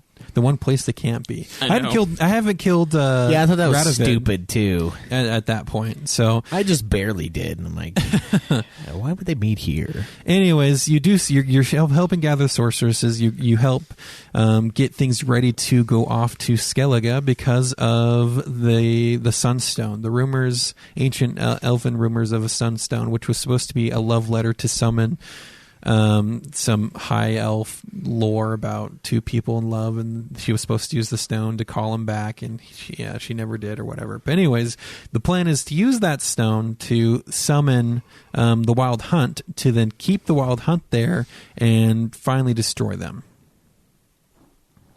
And so after you gather sorceresses, you have some cutscene or some options with Ciri. And so a lot of the decisions you do with Ciri drastically affect the end of the game. Yeah, did you guys take her back to her padre, her dad, before you carried on. Because I think I did that before I did the Crones. And Yeah, the I had her meet with Emir. I did. Did you take the gold? I did not take the gold, no. I did the first time, and then they're just dropping it into my hand, and the look of like despair on her face, I was like, I'm gonna load the game back up. That's cold. She is not happy with me right now. I'd be like, what? Like, what's the problem? Like, I'm getting you here. I'm not leaving you here. They just said they'd pay me to bring you, and I'm doing it for you, but they don't know that. We could get rich. They give you like 100 gold dragons or gotta whatever. get your daddy's money bags. Come on. Yeah. He doesn't need it. And so, like, there's a lot of different things you can do, and so I did that. But and, a lot of the decisions that you and interactions you have with Ciri drastically affect her confidence at the end of the game of what she's capable of doing. Yeah, she and so wants to go back you and have like, to visit certain people that you saw during her like little questions. Yeah, it's the JRPG World Tour that you do at the end of the game. And a lot of the decisions Essentially. that you make, so I found out the best thing is to usually do things that empowers her. So when she gets to make the choices and what with her being in charge of herself, because the more control you take from her, it changes like more towards a bad side of the way it can turn out at the end of the game. Oh, wow. So Yeah. the ending can be different, too? Yep. Yes, I got an ending different from you guys. I'm pretty sure. Oh, did you? I'm pretty sure. Well, we'll talk about it in a fuck up? sec. I think it doesn't necessarily fuck up. Everyone's dead. Cameron's is just like... I mean, I'm Everyone satisfied. is dead. I'm satisfied with the way it ended for me. Can't even play the DLC. Like a giant meteor smashes into the planet. But apparently, one of the ending data's decisions deleted. where the lodge wants to talk to Ciri, apparently, if you go in and talk to the lodge with her, you end up taking control of that whole thing, and it's kind of bad for Ciri because she doesn't stand up for herself. If you let her go in alone, and she can actually make those decisions for herself. Oh, I went in with her. Yeah, that was a bad. I always outcome. told her to do what she wanted. Yeah, and that was I guess there's some decisions you have to make to kind of help guide her to the correct thing. It's probably like I didn't let her trash the Avalox lab when you went to Skellige. Oh, I totally did. I Yeah, did. me too. I did And the option that was a where good like thing to it do. was pretty awesome though because like Geralt just like kind of like knocks over a cup like slowly and he's like, oh, it just fell. And then Ciri just started doing that shit too, and then they both started just fucking up the place, and it was fucking awesome. Oh, wait, you and know- then when you leave, like you see a picture of Avalox just like hanging on the wall, and there's like, and Ciri drew like a mustache and beard on it. I don't think I did that, actually. I Never didn't mind. do that part either. I think it's probably like in Fable where it's like you have like a fine line of like where you could be to get certain endings. So I think Yeah. you can fucking take power from her and still get a good ending. Because I feel like I got a good ending, but I got an ending that I'm satisfied with. That's good. we'll have to talk about it when Yeah. we get to that. And so now that we're on Skellige, we've trashed or did not trash Avalox's little lab. Are we forgetting anything before we go into like, that last part of the game? Not really. I'll bring up like side quests like Okay. Croc on Crate and the great The old Croc on crate. I'm more. Yeah, I whenever I hear that name, I think of like either Cracker Barrel, the restaurant, or like a fucking hipster beard store, like where you go and you get like beard combs and beard oil. and beard oil. Welcome to Crack on Crate. How can I help you today? It sounds like such a fucking hipster name. I mean, it'd be Or like funny a to Trader actually name a Joe's or store that something. way now, yeah. And so now you find the Sunstone. That's one of those fucking light puzzles you have to do, and you grab. Oh the yeah, it stone takes like an hour. for Philippa, the blind sorceress. Never get to fuck her. Apparently, I she's don't into like chicks. her, Philippa. I don't care. I'll bone them all. I didn't like Kira that much either. Kira was okay. You guys got to play that DLC. 2 more chicks for you to bang. Yeah, I'll Yeah. get there. I will Um, bang them. And so you find No the Sunstone, you bring it back to Avaloq, and he gets everyone ready for the battle that's about to happen. And he activates the Sunstone, and yep, the Wild Hunch does indeed show up, start freezing the water. The around Wild him. Hunch. The Wild Hunch. I got a Wild Hunch. Yeah. That's what it was supposed to be called, but they're like, nah, that's kind of lame. The Wild Hunch. I think I know where Siri I'm is. pretty sure I know where she's at. Guys, this is going to be a wild hunt. He said the name of the game in the game. Yeah. And so they show up, freeze the water. It kind of fucks up your attack, your longboats that you're trying to attack them with, but you just traverse across the ice. Yeah, because at this point you convinced Amir to bring his Empire to I fight. mean, he was there already because he wanted to conquer Skellige for Ciri. Yeah, and the whole idea was like, oh, Amir's going to see the new threat and help. And of Yeah. course it does happen. Yeah, and his soldiers are there. And so. his daughter is Ciri, so he kind of has to keep her alive because there is Exactly. a conversation that goes on without you there. And I let her talk to him alone, and basically she tries to get Ciri him. in my game never talked to him. Not once. Yeah. Yeah. They have a conversation where he wants her to rule, basically. That's supposed to be one of the best outcomes of the game where she takes the throne over. And Did you not get that? No. Oh, That's shit, not the yeah. ending I got. That's what I got. Me too. Because you Okay. guys made the correct choices. I think it might just be that one choice, but she was not happy about it. But I never saw a moment where it said, take her back to Emir. Really? Oh, it was when you take her... Oh, really? You didn't get that? It was an option that pops up Maybe I because just didn't see they it. were like, do you want to go see your father before we? Or no, Geralt said something about we need to. Do you want to see your dad before we go do this? And that was right before you fight the dude at the Sabbath. Because you get like Okay. a message from Emir because he knows that you have Ciri. Yeah, well, so when I got Uma, Emir is the one who brought me in to talk to him then. And he's like, this might be your daughter type thing. I have to go, Well, do yeah, this, there's blah, blah, another blah. one, And like, you try right to get after his that. soldiers to come with you to Kaer Morhen. Yeah. But he doesn't send soldiers to help. Yeah. No, so I guess I just glossed over that option altogether. Yeah, well, you have to... I think you have a couple dialogue options you have to do first.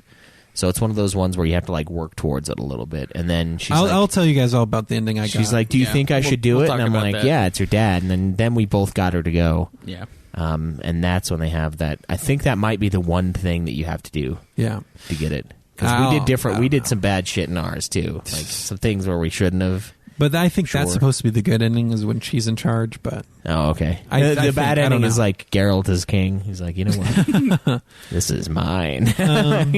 And so... Geralt has a different ending in Blood and Wine. Oh yeah. Yeah.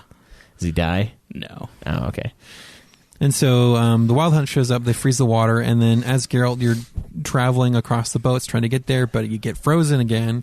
And then back on shore with Avalok and Ciri, you notice the things aren't happening that should be happening by this time. And so Avalok finally lets Ciri, go out to help, join the fight. He's like, yeah, make sure you destroy the Sorcerer's Staff.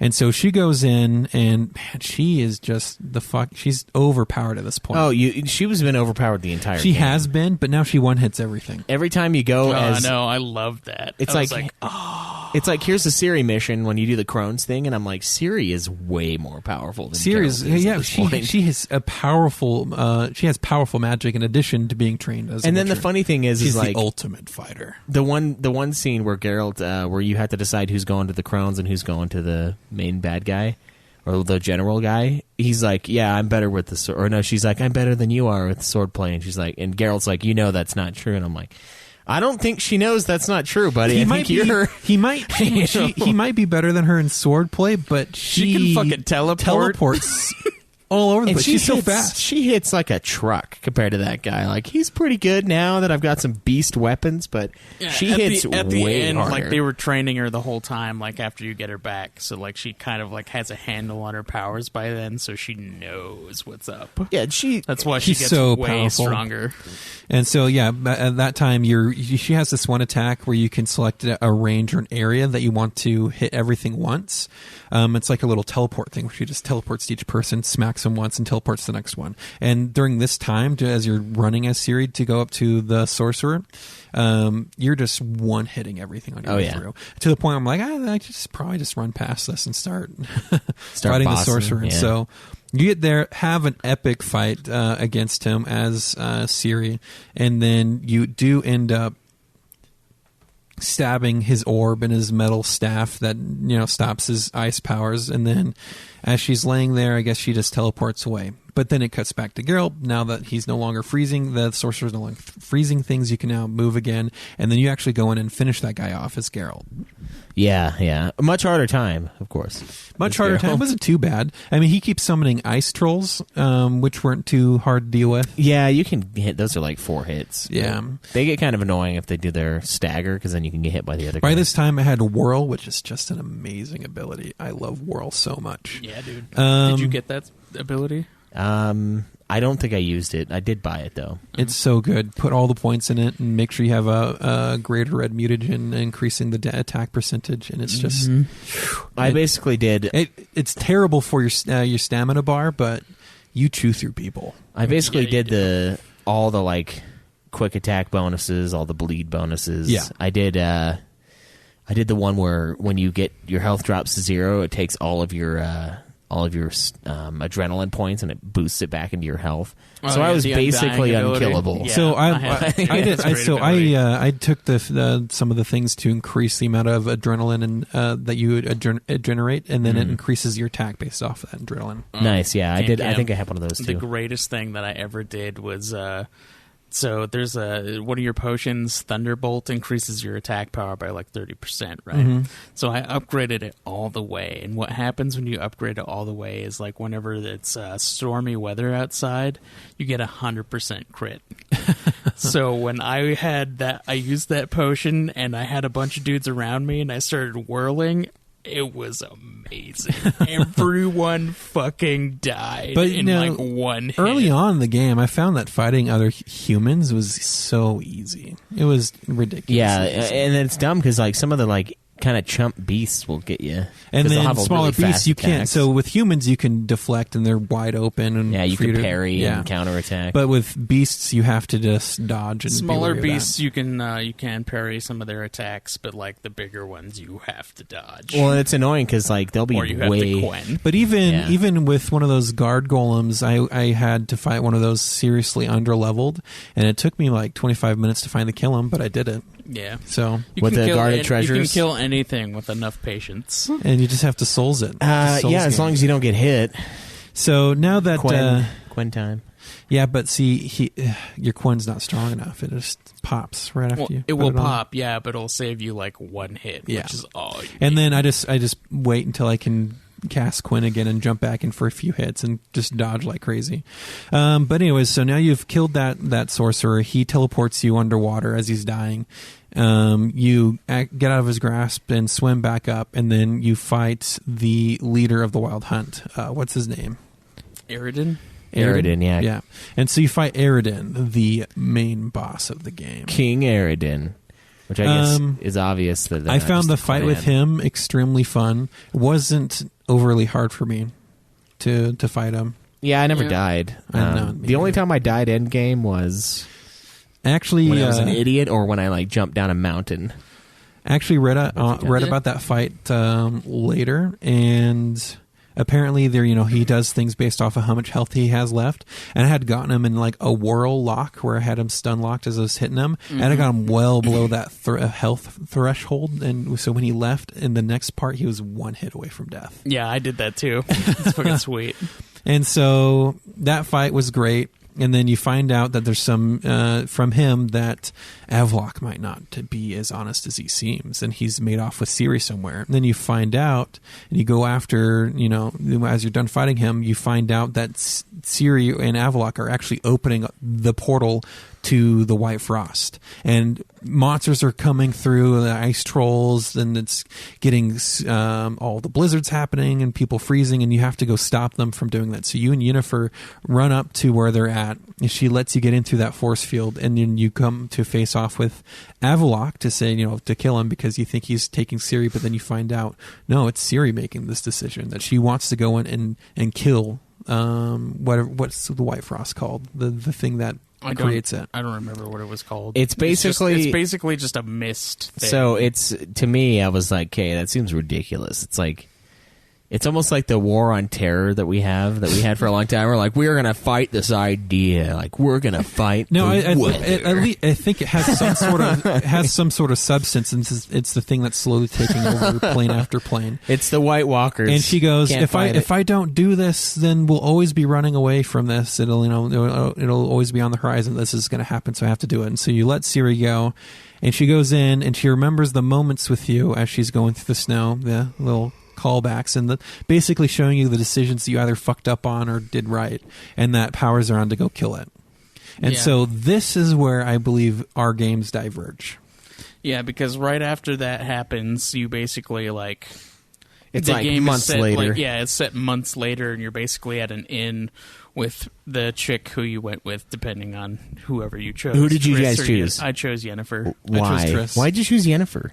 Because Dude, Triss is so much better. Yennefer had a pretty... Everyone dislikes Yennefer around you. Everyone's like, Yennefer just... I don't mind Yennefer, and there's... You get a scent of that Yennefer tang, and you just keep following no matter what she does There's to some you. interesting quests with Yennefer if you do her missions, which you guys didn't because you chose Triss. But Hell yeah, I did. I mean, there's a lot of backstory between Yennefer and Geralt, and Yennefer really is. yeah, and a to lot be of true the, to Geralt, Yennefer really is the person that he should go with. No, to be But true I don't Geralt, like you got to fuck Yennefer's- everybody. I don't like Yennefer's Demeanor. Not her. She's not- She's mean to Geralt all the time. Kinda. She's in the books. She straight up just cheats on him while he's there. there are other Yennefer moments- does what Yennefer wants to do, and she doesn't care. Yeah, but Geralt does she what he hurts wants to do. Geralt Not at cheats that on point. her all Geralt does what I want to do, which that is point everybody. in the books that where I got to. He was dedicated to Yennefer, and he was in the city because Yennefer was Yeah. there. And he finds out that Yennefer has been going over to this other sorcerer there who actually proposed to her, and has been, Yeah. fucking with him, and because she couldn't decide between Geralt or this other sorcerer. And then her reasoning behind it was great, but she really just messed up there. Well, and then also in the game, in the very beginning of the game, you're chasing after Yennefer, and everyone's like, "Why do you keep going after this chick? Like, she's no good for you." And I was like, "Eh."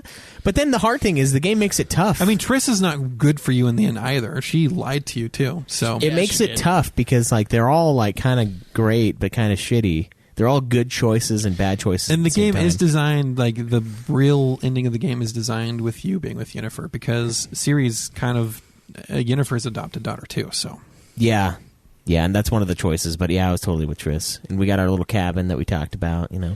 Anyway, so Good times. yeah, you're staying at the inn in White Orchard, which is really weird. But anyway, so you kind of just go out, and basically the ending depends on whether or not Ciri lived, and then on top of like what other choices you made. Wait, can Ciri die? Yeah, she can die in the White Frost.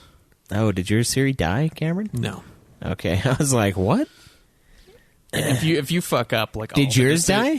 No. Okay. If you fuck up all the Did decisions, your Ciri die? she can die. Yeah, you Yes, basically so- find Ciri again, and you do like a little mini quest, killing a few things, and then you go. And for me, Ciri accepted that she was going to reign and became the emperor. Yeah. She took her dad's position. What happened for you, Cameron? She was So, still alive, right? In my story, it cuts to you going back to Nilfgaard alone, and you come over and talk to Emir, and you go, "Hey, this is kind of what happened. Ciri said she had to go fight this thing, and she died fighting it." And he's like, "Well, did she have any last words for me?" You go, and you can either say no, she didn't like you, or you have different choices. But I said, she regretted not seeing you one last time before it happened, and that was probably a callback to my choice where I didn't go take her to talk to him. And it's, yeah, she died. I apologize. And he's like, "It's okay." He paid me the gold, and he's like, "I never want to see you again." So she did die in yours? And so after that, I'm riding through the countryside, and I'm to meet this swordsmith on this hilltop, and I wait for him, and he brings me this excellently crafted sword with you can choose what's inscribed on it, either the Elvish word for swallow or the other thing that they call Ciri. Yeah, I would give that one to Triss if I get the Elvish word for swallow. Oh, Jesus. I know that's what they call. And it's basically what looks like Ciri's sword. So at this point, you're thinking either she's not really dead, or I'm going to use this to commemorate her. But then basically, you take the sword to an inn that's off off in the backwoods somewhere, and you basically meet up with Ciri, and she's sitting there at the table, and she's talking to you. She's all happy and mischievous, and you slide her the sword, and basically from then on, she becomes a witcher. Oh, wow. She then lives the rest of her life being like an excellent witcher. So that's the ending I got. Yeah, for me, it's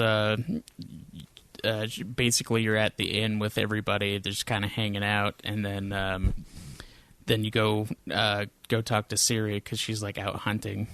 And then she gets kind of like impatient, and she like starts getting like angry and stuff because she knows that she's gonna leave, but you don't know that. And then so you go do stuff with her, and then like at the very end, she's like, you see like the Nilfgaard people like start riding up, and he's like, "What is this?" And then she's like, "I'm gonna go rule because like that's a better place for me to be than like doing nothing." Essentially, Yeah. because she can help more people like that way, and then she gives you her sword, and then basically goes off with the Nilfgaard people. Yeah. I think that's supposed to be the ending you should get with her in charge. But yeah, so you basically, it just kind of does this in post-credit, but you do a few Witcher contracts with her, I guess, finish her training until she becomes a good Witcher, you retire, and then she continues on as a Witcher. Yeah, you retire in our ending, too, with whichever chick you were with, is kind of the idea. I retire in blood and wine. Yeah. Oh, is that the picture of you in the bathtub on, like, you look like a Cialis commercial, like... What? Oh, I remember seeing some image of you being like, "It is done," and it almost looked like Garrett was like in a bathtub. Oh no! On okay, a fucking so it was... in front of a field with the sun setting, and I was like, "This looks like a Cialis commercial." You know, like I'm just bathing out in the middle of nowhere, and this is where I can get a boner and fuck my wife. It's I was okay. So in Blood and Wine, you get paid with a vineyard, so you like basically own land in Toussaint, and you get like a mansion and everything. So I was like, I had completed everything, so I stood over looking at the sunset with Yennefer, because that's who I chose. And she was sitting on like a couch outside drinking some wine, and I was like standing next to her, and that's what it was. It wasn't a bath, but it was Yennefer sitting there instead of Geralt. Oh, okay. Yeah. It all makes sense to me now. Yeah. Nice. So, like we said, this story has so many different twists and turns it can take for each individual playthrough. And overall, like, even doing side quests, I felt like everything I was doing was important. Although the Witcher contracts had real weight to them, nothing just felt like a simple fetch quest that you're doing just to get more experience. Each had their own like little stories. And the game is good if you just want to do the main story to keep you leveled up enough to where nothing should be out of your, power range to complete. All in all, I think it's an excellently crafted story. The game is like the story. I guess we can get into what I was going to say for gameplay. Yeah, and so we'll get there. So that's kind of a synopsis of the game. Yeah. Sorry if you haven't played it yet and some things are spoiled, but you guys should know by now that's what we do. Did you guys kill the Baron? No, Baron lived for me. That's part of our decision that we made when we saved the demon tree. Oh, yeah. You saved the demon tree. The Baron hangs himself. Yeah, I did not save the demon tree.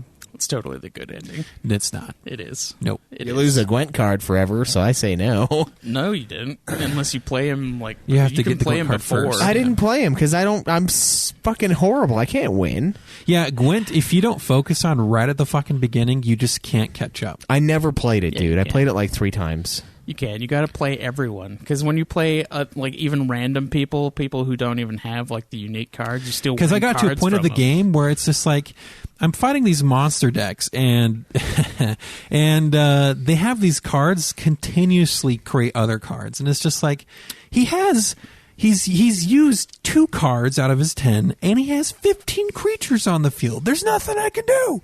Yeah, see, like that's part of my strategy is I let them like use all of their shit early on. But and the then fucking I lose, thing is that that they don't use all their cards to do that.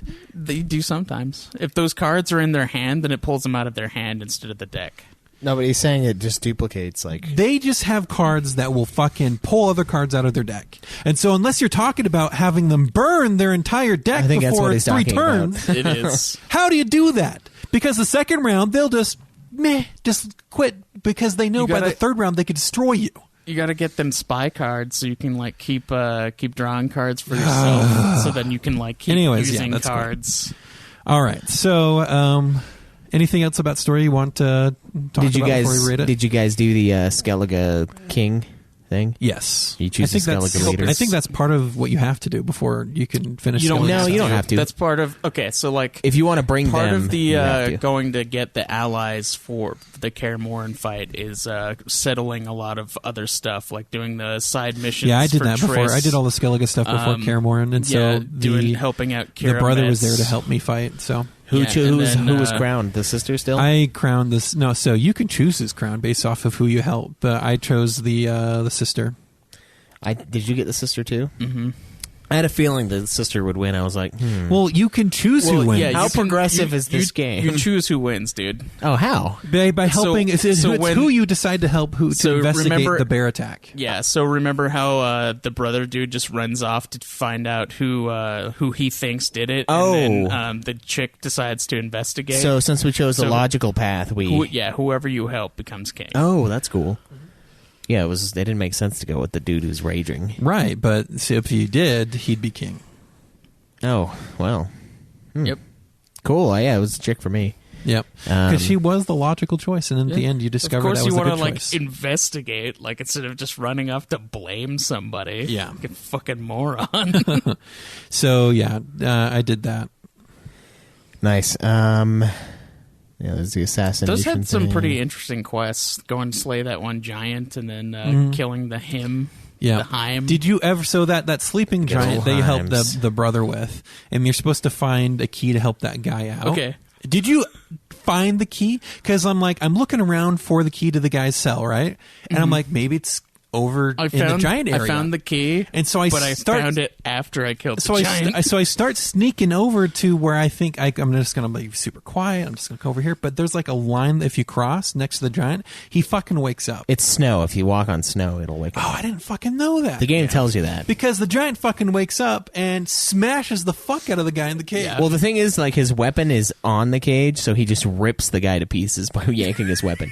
I failed once, and then I was like, and then it zoomed in over the guy, and he was just a meat pile. And I was like, I kind of want to save that guy, so I loaded it back up again, and yeah, you just can't walk on the snow. Was it worth saving him? Yeah, he joins you in the end. He joins you for the Kaer Morhen fight. Oh, does he? Yeah. Fuck. Is he a good fighter? He's fine. I mean, I didn't necessarily need him for the game. the thing is there's a trophy for bringing all possible allies to that fight, and I missed the one. Which one? Fucking Kira Metz, man. She was dead as a doornail when I came out. Kira Metz ending I was got real that good. trophy, and I didn't save the guy in the cage. What? It doesn't count him? The trophy guide says it does. What does he live on? I got that trophy in this playthrough, and I Fuck you. didn't save that guy. I gotta play this game again on hard to get that plat, and I gotta do that. And there's another Honestly, trophy. I think the game would be easy enough to be Okay. hard. So with the Heim, Once you get the combat when down. when you helped the chick out, the sister, what did you guys choose with the Heim? Did you try to fight it immediately, or did you try and go with her plan? So you make the sister. Because there's 3 choices you can do for that fight.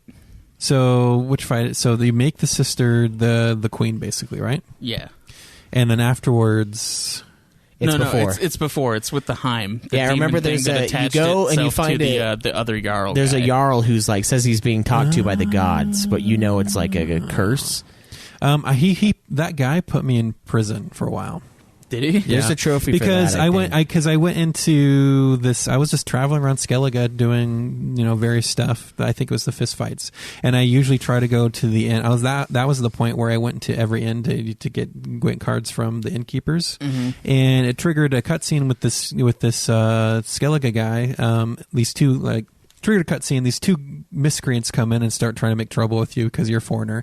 And this one other dude in the corner stands up and goes, "Hey, that's not how we treat guests, blah, blah, blah." I say, "Hey, you guys go away." And you're like, "Hey, come here, drink with me." So you drink with him and having a good time, but those 2 guys want to, start stuff with you again.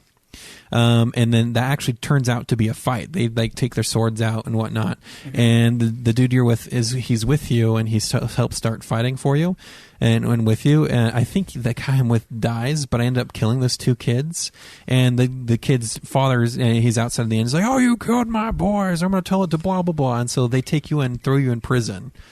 I never fought those guys. Yeah, I did that, but they never came back to fight me. And basically, the Jarl tells me I have to go do stuff for him so he can, forget, to repay him for getting you out of jail, not killing you or whatnot. And I just never did any of that. Oh yeah. And so later, when you need to go talk to him with the druid guy, you and the druid guy, we just kill them all. We killed all of them. That Jarl, that crazy Jarl, and his people. Oh, I did too. Yeah. Yeah. Yeah.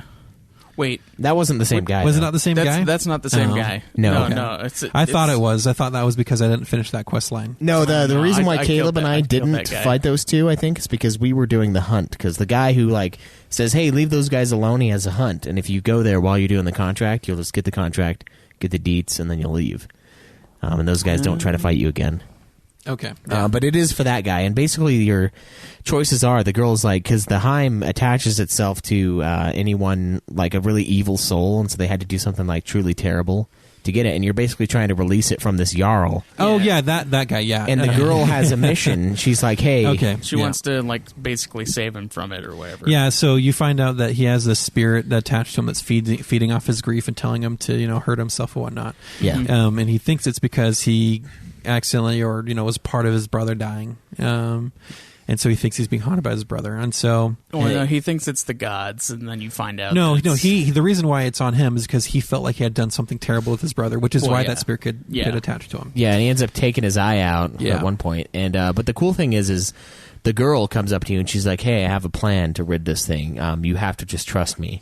And you're like, "Okay." And then the options, she comes in running in what with did like you- a With a baby. What did you guys do? Did you do I that? threw the then? baby in the oven because I trusted her. You, I'm like, you threw the baby in the oven. What and did so you do twice? I was talking on chat. I'm like, I just threw a fucking baby in the oven. It's like, Did and you it was throw not. the baby in the oven twice? The first time I didn't because the dialogue popped up and I just like quickly snatched my controller up from the floor and I accidentally bumped to not throw it in there. And then like I was like, "Nah, this is dumb." And I loaded the game back up and I did the baby. In And the I oven. still don't know whose baby I burned to this day because she ran in with a baby and handed it to you, and you threw it in the furnace. And it turns out the real baby was just in the other room in the cradle.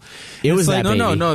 There's a door in the furnace on the other side, and so you put the baby in the oven, and she takes the baby out of the oven from the other room. And But they brings needed it to out. trick him into This whole time, I thought I burned some poor other sap's baby. I No, thought it she was she came in, we did a whole switcheroo to make him think I burned a baby, and I'm like, I just burnt someone else's baby. Someone doesn't have their child, and they're coming home tonight. No, you didn't kill any babies. It's just a lesser baby that you killed instead. Yeah, no, I did it that way. And I had That to was- kill his henchman. But yeah, that was a really interesting mission. Yeah.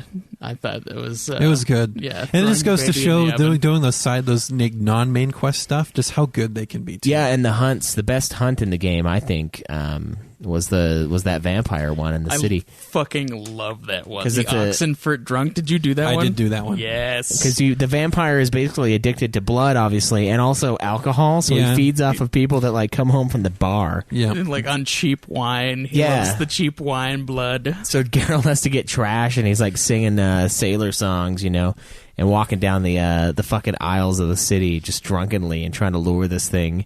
That was such a fucking fun quest, dude. Yeah, and Like, that fucking vampire has like a taste for alcohol blood, and he loves fucking gold and like bracelets and shit. So he's like all decked out. yeah. He's got so much bling. There's some great stuff in this game, and like Cameron said, every side quest you do, it feels like it matters. Like it feels like it's it feels truly like part of it the world. feels like you're doing stuff that are part of main quests. Just the amount of story that's been developed for each side quest that you do. It's never a chore to go through side quests. No, it really isn't. And since the main quests give you enough XP to do stuff anyway, really the side quests you're doing for fun. Yeah, and you know what's interesting? whatever Like that stuff with gear they Triss give to you. help her out, like getting like all the sorceresses and stuff out of Novigrad, like is a side mission. You don't have to do that. Right. But I it's did. like, But it felt so important It's to the game. important, and it affects the world in like a crazy way. So like the side missions will change the world, not just the regular missions. Yeah, and there's even stuff like when you help Kira out with the tower, and she finds that like research and stuff. When she's like, "Oh, I'm gonna go take this and like use it," and if you disagree with her enough, she will fight you and you will kill her. So when you go clear out whatever's haunting the tower and the Kira goes in to grab the research the guy was doing there for some sort of bioweapon, like disease to use it. Yeah, he was doing and then in disease that research. dialogue with her, there are, I think, are 3 different outcomes. You can let her keep it, you convince her to give it to you and have her come to Kaer Morhen, or you kill her. And so I got the best option out of that, where she gives you the research and comes with you to Kaer Morhen. Oh, really? I didn't know that was where you got her to come with you. Yeah. Because, see, the problem is if you just let her take it, that's when she starts getting all, like, subterfuge mode and she gets killed by Radovid. I told her to take it, but then I told her to also go to Kaer Morhen. No, so I got it from her. She gave it to me in the end.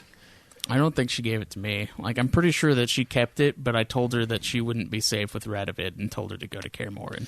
No, so And I then got she her, like fucked off for a while. I got and the then research, when you get to Kaer Morhen, and I got she, her like, to Kaer comes Morhen, back so that and she's outcome like, was great, and her cutscene at the end was good. Yeah. I'm glad that she lived for you guys because she was dead as fuck for me. And I felt bad too. I was like, oh, damn it. I thought I had more quests that I missed, but I guess I just failed that part of her quest because I didn't do that thing very early on in the game. But yeah, the first time I did it, like, she got all pissed at me and she like started attacking me, so I just killed her. Well, there's a way you have to talk to her. The way you know, you can't just be like super demanding. And then I saved her by loading the game back up, and then I got her killed anyway. Yeah, there's a way where she just rides off in the sunset and finds someone to fall in love with and just lives with that person the rest of her life. Lambert. I don't know if it was Lambert for me. There you go. It is when she goes to Kaer Morhen because like they start talking and then they get real close. Nice. So And yeah, then she says that she's gonna like go off somewhere, and Lambert's like, "Yeah, I'm gonna go with her." there's a lot of crazy different things with the story, and you kind of craft it to your own way. But I mean, honestly, the endings that we both got, they're both satisfying endings, and they both work. And I don't think it really alters the story that much. No, because at the end of the day, you still kill the bad guys. The Wild Hunt is defeated. well, like the Witcher Yada, 3 yada. is the end anyway. So like, and I Yeah, guess Geralt, if you they're not going to revive Geralt for anything anymore. He's done. yeah. So if like even if and then Blood and Wine is basically his last story. So you just play through the DLCs and then you have like the end of Geralt. Nice. So he truly retires, huh? Yeah, he has Yep. he has fucking land now. He has a fucking mansion on a vineyard. The only thing that I wish though for that DLC is that I could like manage the vineyard and then just get money from it. I want to make fucking like Witcher wine Yeah. and then just sell it to the world, but you can't, unfortunately. Damn. Okay. All right, so story. Out of 10, what are you guys going to give story? This is going to be a resounding 10 for me. This Yeah, is just me too. such a well-crafted game. There's so many options So much- for you to pick that it's So much thought put into it. Yeah, I'm just kidding. I wrote down 6. Yeah, I was going, okay, where it's like a 6. I think it's a pretty great story. I like how you can kind of craft it based on what you want to do. I mean, just amongst the three of us, there's so many different variations in the story that we had. It's just so much thought has been put into this that each playthrough can be unique. That alone, Yeah, and the fact that like side quests will affect the main story is insane. yeah, it's crazy. It's something we've never seen before, and it all feels important. It all feels like it matters. It's because it does. It gives it a sense of like it tricks you into believing like it's a living world because of the way that each thing will actually affect certain outcomes. Yeah. It's not like in Telltale games where it affects who dies at what point. It like truly changes everything, and it's extremely impressive. So I'm going to give it a 10 too. Great story wise. All right, gameplay. How does this game play? I love the gameplay for this game. I got into it fucking immediately. I love everything about it. I love the fact that you use. I just love just as varied as the story can be, the gameplay also can be varied. There's so many different ways you can spec out your character and put emphasis on either potions, oils, or using your signs and which signs you want to use, and if whether or not you want to be a quick attacker or a heavy attacker. It's just so many different ways you can spec your character out. So there's a limitless amount of options of how to play the game. One of the things that I really actually love about this game is like it's an action RPG, but like even though a lot of games have been doing the similar type thing where like they're going like, hey, there's levels, here's some ability points that you can, spec out your character, but really it doesn't matter because by the end of the game you have all of those abilities. Like there's no real customization in those games. Like they all have like the 3 skill trees that you go down, like the Far Cry, the Horizon Zero Dawn, Spider-Man, they all have that same thing where you like just buy those abilities and you get them all by the end. But with Witcher, like, I was level 55 having done all the DLCs and I hadn't put a dent in the amount of abilities that I could obtain, let alone like... You definitely have to treat it as a build. You have to go for a certain thing from the beginning. There isn't a way to unlock everything, I don't think, in one playthrough. Yeah, you have to do multiple playthroughs and continue scaling your stuff in order to get everything. And even then, like, you have a certain amount of stuff that you can actually choose. Because, like, you buy the abilities, but then you have to place them in a certain order for your abilities. And then you have to link them with... mutations to gain bonuses, which is really awesome and an interesting way to do the abilities. Yeah, the attacking, like the combat, is pretty similar to other Warner Brother published games, which is kind of weird. It kind of reminds me of Shadow of Mordor, Shadow of War style. A little simpler than those. You have a little bit of magic that you can do, certain secondary items that you can use to attack as well, your signs. Yeah, it kind of feels like that. The combat's pretty simple for the most part. There's some good parrying and counterattacks that you can do with certain enemies, but most of the time I usually just dodge rolled or sideswiped out of the way and then just a lot of the smack game is them. learning like what enemies are going to do what, so that you can like counter it or use certain other abilities against it, like your signs or using bombs or using the oils. Yeah. Like you can take on anything that's like way above your level as long as you have the right equipment for it. Like if you have a lot of patience, you can Dark Souls it like Cam likes to do with like the right stuff, with using a lot of oils and potions. And there's a lot of different ways to go about it. Yeah. Yeah, I barely use potions at all. Yeah, when me I too. played. I wanted to play this as true to Geralt as possible, and Geralt uses a lot of potions and oils. He would be more of an alchemy, so his emphasis would be on fighting, quick attacks, and alchemy, and then signs. So, yeah, so he's like a big fan of the essential oils. Then he's just, The oil see, all you have is to do essential. is rub this lemon oil on your sword. And yeah, it'll eat through those Heims, tear right through them. The only thing I get to did the goods. that still annoys me to this day about this game, gameplay wise, is fighting is great, moving quickly through, if you're running and whatnot, it's great, but it's trying to do like little minute things, like trying to get into a position where you can pick up the loot off the ground or like talk to a specific person. Trying to do little movements is almost impossible because he won't move when you do little movements until he's fucking running.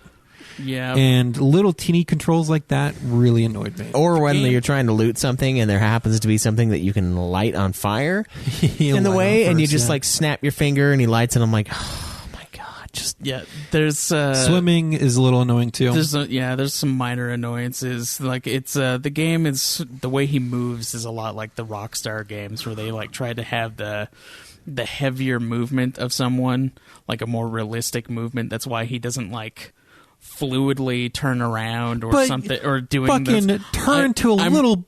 I'm aware, Cam. It annoys me as well, but like that's the way that they try to make it. They try to make it as realistic as like. That's not realistic. Do you act like a little retard as you're trying to just turn around to open a door? No, but you do do the flip thing that he does. I can understand taking. I understand taking a few more steps to start running. I understand not being able to spin around real fast. I understand it takes a minute to warm up to start running.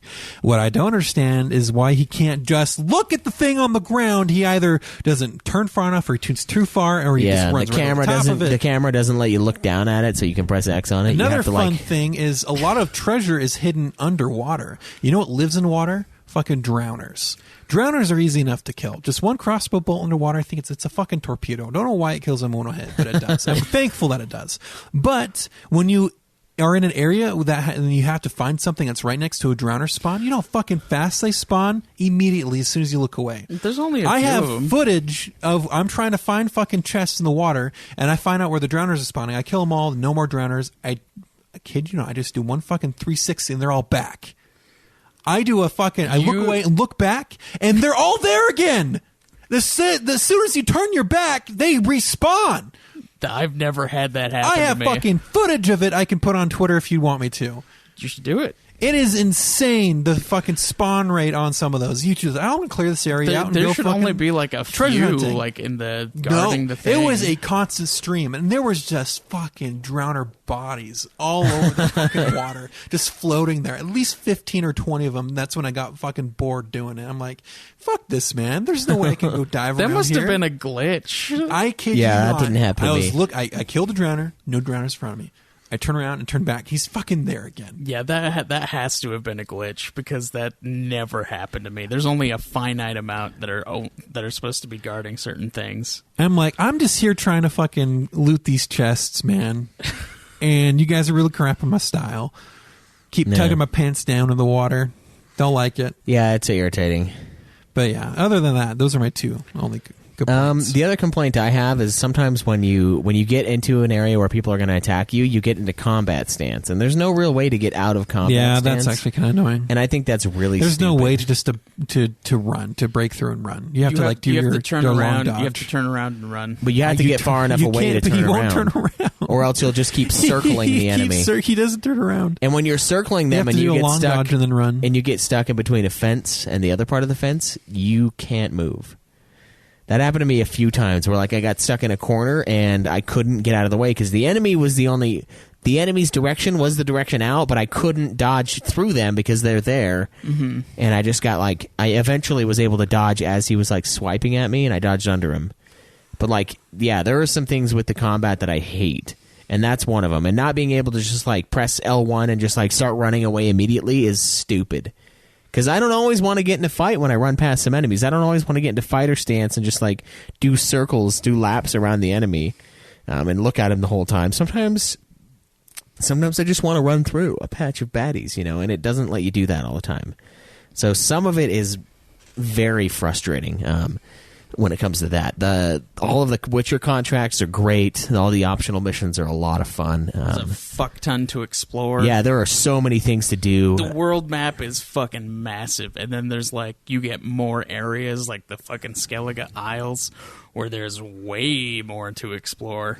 Yeah. And then with the DLC areas you get even more to explore as well. And I mean, you have like little mini missions that are like guarded treasures. There'll be like a strong, powerful beast guarding a treasure and you got to kill them or just like sneak past them to go steal the treasure and then book it. You've got monster nests where you're supposed to kill all the monsters off, then drop a bomb in the nest, blow it up so they stop respawning. Or my favorite method to knock out the last couple ones that were really tough, what I would do is I would get Roach and I would like stop kind of close to where the monsters were and then like lure them over to where Roach is and then like swing around wide and they'll still be like harrying Roach and I'll drop the bomb in their nest and just fucking book it out of there. And so I got the silver trophy for doing the first two areas, Velen and Novigrad, doing all the monster nests by doing that. In the end, like I couldn't because it was like I was fighting bugs that were one-shotting me, and I was like, I'm not doing this. That's sadistic. Yeah, so I would just let Roach take all the damage and just loop around wide and drop the bomb in. Good and thing Roach never dies. Yeah, right? good thing that Roach is fucking immortal. Yeah, he never dies, and he also teleports to wherever you whistle him to teleport to. Man, some weird Fucking Roach love that. mechanics too. Yeah, there are some. Roach has done some crazy stuff in my game. Yeah, like getting stuck. I walked up a mountain on Roach, which is fucking sweet. So I called Roach, and then for one time, he was trying to come over to me, but he was behind this fence. And he wouldn't go around the fucking fence, so he was sitting there for a second, kind of just like doing the wall run, where you just chest up against the fence, and he's walking, but nothing's happening, and all of a sudden he just boop teleports right next to me.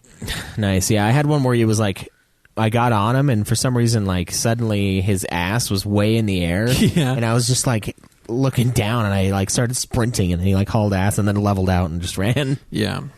So there's some weird little clipping issues with the Roach, but Yeah. I do love how you don't have to actually wait for him to get to you. Well, just like Roach takes a minute to warm up and to get going too, and sometimes he just fucks off in a direction he wants to go. Yeah. Great stuff though. The I exploration is. I like the horse mechanics in this game though, because They're like decent enough. when you are on a road, you can just hold X and then he'll just follow the road. Yeah. I fucking love that. It is some of the best horse mechanics I've ever Although the seen. map mechanics, when it gives you those little dots of where you need to go, Don't Not the best. trust those things maybe 80% of the time, because There's an extra 20% of the time they're just going to lead you the fuck off to nowhere and It's then tell you to turn It's around going to and go tell back. you exactly where it is on the map, but like when something's underground or like up above, like you're not gonna. No, I've help you had out. some shenanigans happen in Skellige where it just took me for a wild fucking Yeah. goose chase. Yeah. It makes me really miss Was it Red something Dead. underground? No. It was one time for me, but it makes me really miss Red Dead and Grand Theft Auto's like GPS mode because they're always right. It's Are they? beautiful, yeah. All right. So what would you guys give gameplay? I'm gonna give it a 9, and it hurts me to not give it a full 10 because it's really fun. Hurts me too, but 9 as well is what I was thinking. It's just got a couple problems that are kind of hard for me to overlook. Like some of the combat stuff can get pretty frustrating, and it's like I'm only dying to this low level motherfucker because I can't dodge away from him. I dodge and I'm still there, so he's just clobbering me slowly over time, and I'm stuck. I never by had this anything fence. like with enemy. Like fighting for me was always nice. I never had any issues like that.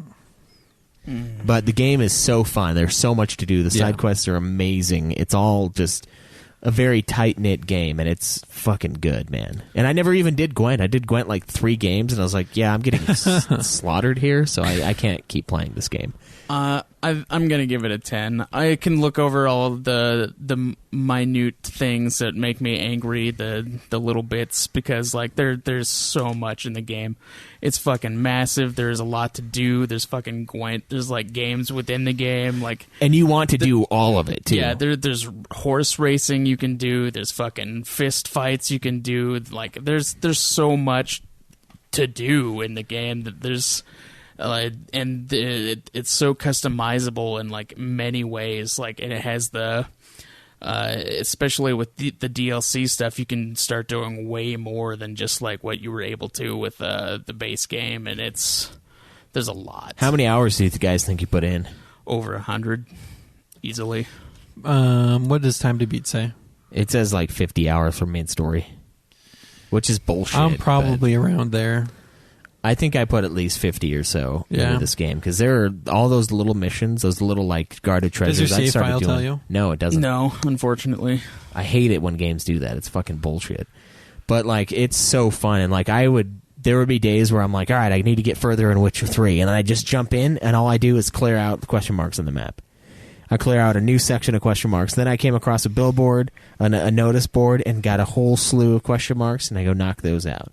And I did that until I couldn't do the question marks anymore because they were too high level, and then I did the story. Yeah. So when you guys told me Kaer Morhen was halfway, I was like, you guys are crazy. But the reason, the difference between us is I did a ton of shit before I even got close to Kaer Morhen. So did I do a ton of shit. I did like most of the Witcher quests I could do. Yeah, and then I did Kaer Morhen, and then I steamrolled through the rest of the story. And after I beat it, I did like the last 4 Witcher contracts, and then leveled up to 35 to get the gold trophy, and I stopped playing. But like, there's a ton of shit to do in this game. Like, it's an obscene amount of stuff, and like, I barely even touched Gwent, which is something that, you know, my old roommate Dwayne said he got to Gwent, and that's all he ever did with the game. He never even liked playing the game other than Gwent. Like, so like, that's a whole other world of side quests in itself. I fucking You know, love Gwent. Yeah, dude. There was a side quest for Gwent where you play in a tournament, and then the winnings would be like 9,000 gold. oh wow, that's a lot. And so you put up like, I think it was 500 gold to enter, and then Whoa. Sorry about that, guys. You can just turn the sound down for, right click, volume mixer, Skype. That's funny that we got one while we were. And then just, yank the Skype down. God, there's like 7 Skype things in the volume mixer. Jeebus. Okay, anyway. The Gwent tournament. So anyway, the Gwent tournament, you have to like play each guy, and then they each give you like a unique card, which is fucking cool. Because, you know, there's a side quest in there to gather all the Gwent cards, which I fucked up because I forgot that there's a guy amongst the sorcerers that you help Triss escape with that has a unique Gwent card, and He died? no, because when you let them go with Triss, he's never in the game again. So I fucked up on that. But yeah, the Gwent tournament, you beat everybody, and then you find out somebody stole the gold. So you have to like go find who did it, and then you like split the profits with some chick, and then so you get like 4,500 gold. Nice. Yeah, it was fucking awesome. Yeah, a lot to do in Nice. this game. Cheat though. Nice. Cheat you out of the 9,000 gold. Nice healthy boost. It did cheat me out of the 9,000 gold because I totally would have won the 9,000 gold, but this 4,500 is still a fucking great reward. Yeah, so I'll agree. Pretty great game. Yeah. So the design, how does the game look? Honestly, for the year it came out, the game looks amazing. Yeah, I'm gonna give it 10 already because the game looks fucking phenomenal for stealing a Jake word for when it came out, and like some of the minute details blew me away, like the fact that you can shave Geralt and then like the hair will grow back like over time and it'll be at like different stages. It's over like real time too. So if you play, it doesn't grow back, but if you like turn it off and turn it on the next day, he'll have more facial hair. Yeah. So like it's not based on Geralt time, it's based on Schweiss time. Well, I mean, it's based on Geralt time too. Like if you like go. I mean, it's a not week, really based on real time. I mean, he quickly grew a full beard. I'm like, I can't grow a beard that fast. Yeah, and you're the beardiest one He's of us a all. mutated guy, so he can grow it that fast. Mutated my hairs. You should see my back. Yeah. But yeah, like if It's like a mammoth. They call me a it's- white wolf for a reason. Yeah, you can like meditate for a while and like it'll grow back eventually. But like, yeah, it's I enjoy that there's like little details like that just throughout the game. Like you can see the foliage and stuff swaying in the wind and whatnot. Yeah, And each just, of like, your armor pieces, you can kind of like see exactly how they look. That's yeah, the always a armor fun- itself. That's one thing I really like to get into is weapons and armor in games like this. And I really got into finding all the wolf armor pieces and then upgrading them as far as they go, and just how good it looks in the See, end. by the end, I threw away my my custom armor and just had like the best stuff that one I lady could find. gave you. No, he upgraded the Griffin armor and then he sold it like a dumbass. Why would you do that? It was weak. He didn't even get it like master crafted. He just fucking sold it like So halfway. when it comes to the Witcher School's armor, it's yes how much they protect you, but it's also all of the fucking added benefits they give you. it's they're the pretty good. benefits. They're good. I'm not saying they're not. I just And had if stuff you that's slightly and when better. you're leveling up your character, there's actually like armor skills you can take that help you with the armor that you're wearing. Yeah. And since I wore medium armor, I took a couple medium armor 3 skills that come from medium armor, and it changes a lot of how the game plays for you. And yeah, so they might not, medium armor doesn't block you as much as heavy armor might, or some other random armor you might pick up, but man, it was fun to play the game with that wolf armor set. Yeah, when I go through again on hard mode, I'm gonna have to really crack down on my levels and where I'm spending my points and stuff, because the game was pretty hard for me in the beginning. I was dying a bunch trying to get used to the combat, and I didn't even play it right, I don't think, for a long time. So I think I'm going to have to really pay attention to that and try to mastercraft as soon as I can, going through it again. But yeah, for me, it almost didn't matter. Like, you got to the point where I was doing so much fucking damage because I had all 4. My whole thing was full of like plus 20% attacks, mutagens, so like I was doing massive damage. I was basically unkillable with the adrenaline points knocking into my health after I died, quote unquote. So yeah, it's great, but I think the game looks fucking great as well. It does, yeah. You can even see like when did you guys ever drink a bunch of potions and like have your toxicity go like way up? No, I never use potions. Really. So when you use potions and your toxicity goes over a certain level, you can start seeing it in Geralt's face. Like his veins will start, like, you can see them. They'll be all like black and protruding from his face and shit. Like he looks like he's really sick. Just like how it showed in that little demo short. Yeah, a little bit like that. Yeah, it's just like a lot of details like that in the design that it's just like I fucking love it. And another cool thing is like doing certain hunts, you'll get like more scars on your face and stuff. Like there's a part where Siri's like, "Oh, it looks like you got a new scar," and he's like, "Yeah, it was a Witcher contract and blah blah blah, facing the Griffin." Because it slashed you. It's really cool, and like Geralt just gets more fucked up as the game goes on. Like it starts out and you got some scars on your face, and by the end he's got like 5 of them. And there's a ton of detail in this game, and it looks great. And the fact that like the game is so fucking huge, and like you can see like huge expanses. The lighting is amazing in like caves and shit.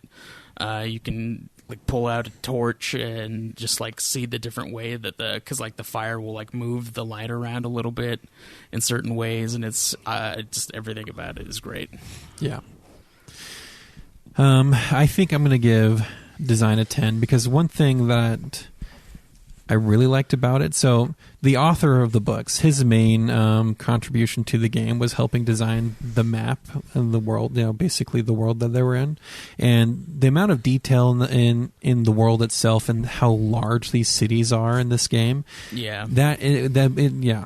First time playing through, it just blows your mind about how these feel like actual cities. Yeah, that's one reason I wanted Schweiss to play Skyrim first, because like you always play those the Elder Scrolls games and they're fun, but like their biggest cities have like 20 buildings in it. Yeah, but you go to fucking nothing. Novigrad and fucking Witcher, It's an and actual there's like city.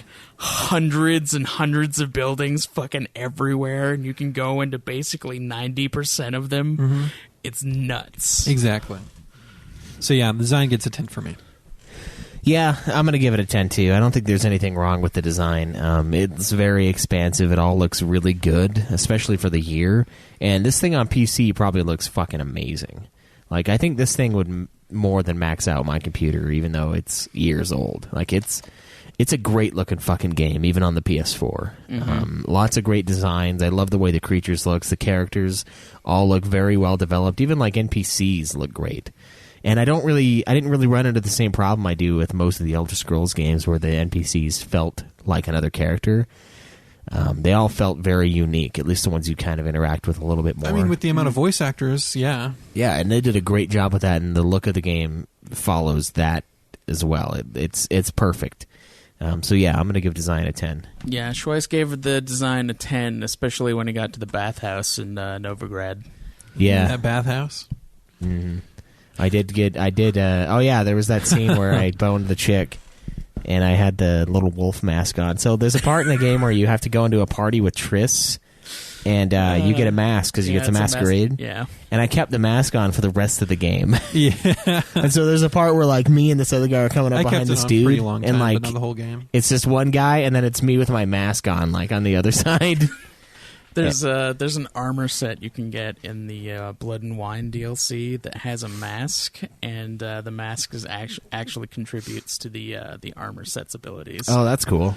Yeah, so like if you have all the pieces, like every time you land a hit or you kill someone, you gain like a certain percentage of health back depending on how many armor pieces you have equipped.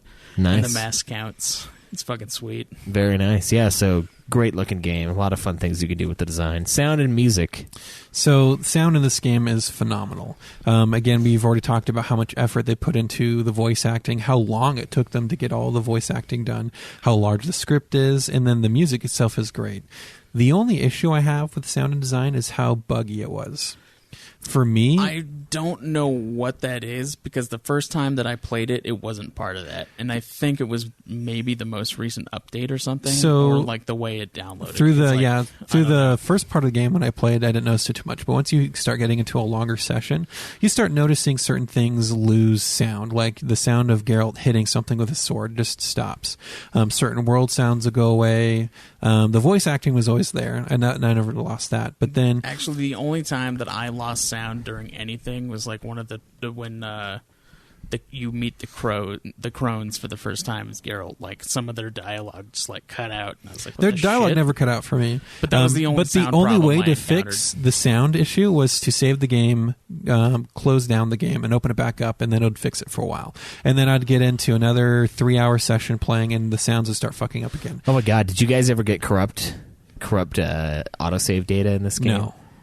Man, that scared the shit out of me when that happened. It was like, data's corrupt, and I'm like, oh my god, no. Because this is after I put like 5 hours into doing like question mark quests, I and had I was something like that happened too. That But never like happened to me. if just- this fucks up, man. It was weird because like it didn't actually change anything. It just like started a new save immediately from where I was and just saved over the corrupt file. But mine kept doing that. It kept saying it was going to make a new one. It kept saying it was going to make a new one, a new one, a new one, a new one. So I manually saved, went into the save data, and just deleted the corrupt, and it was gone. Okay, good. I was freaking though. I was like, if I lose this fucking game, I don't know if I could beat it in time because like I put so much time into this thing, and I'm not even very far in the story. Like I was shitting bricks. So for me, one of the best examples of the sound being wonky was when I was doing the fist fights in Skellige, and I got to Olaf, the champion of Skellige, which is a fist fight with a bear. Yeah, total bullshit.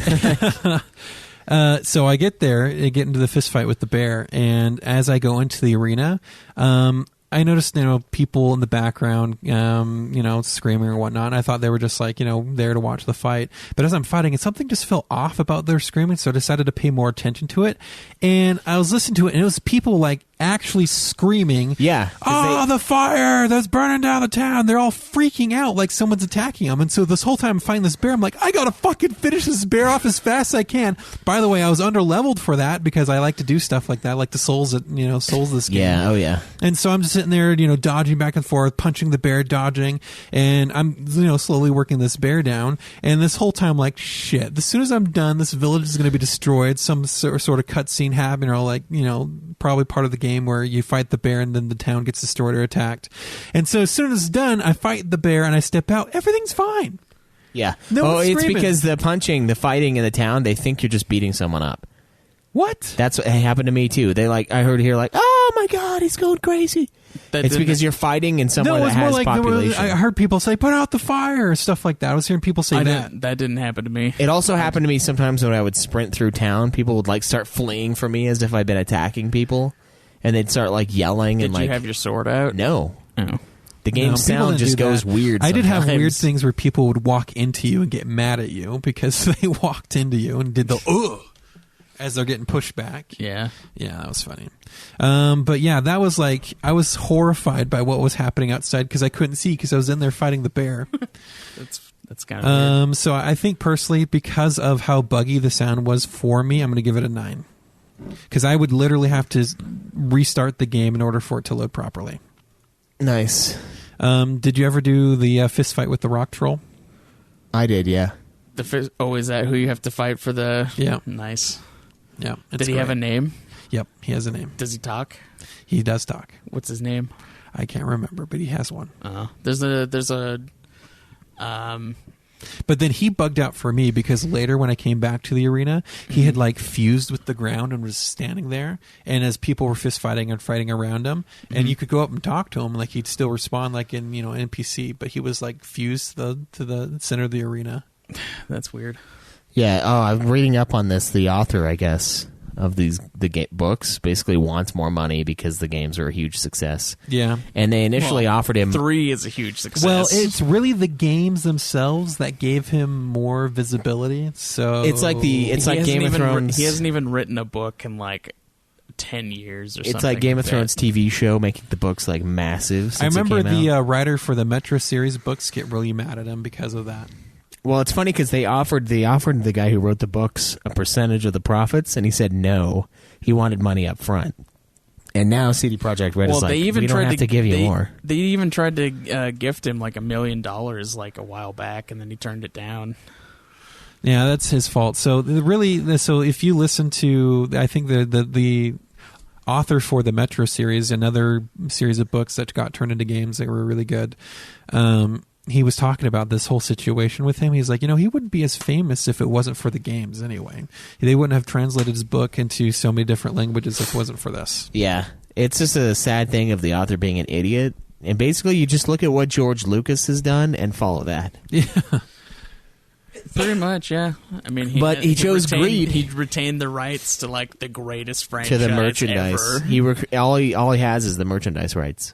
Well, he had the rights to the movies too. Not anymore. Not anymore. He sold them. He sold them for $4 billion, and he still has the merchandising rights. I think which is more than he also that. donated most of that. He did, yeah. So because he doesn't need it, because he has the merchandising rights. Because Disney fucking gave him what he wanted, and they're like, you can still be a billionaire. Well, when he first made the movie, he retained the rights to for the movie and the merchandising rights. Yeah. So he's insanely rich. Yeah.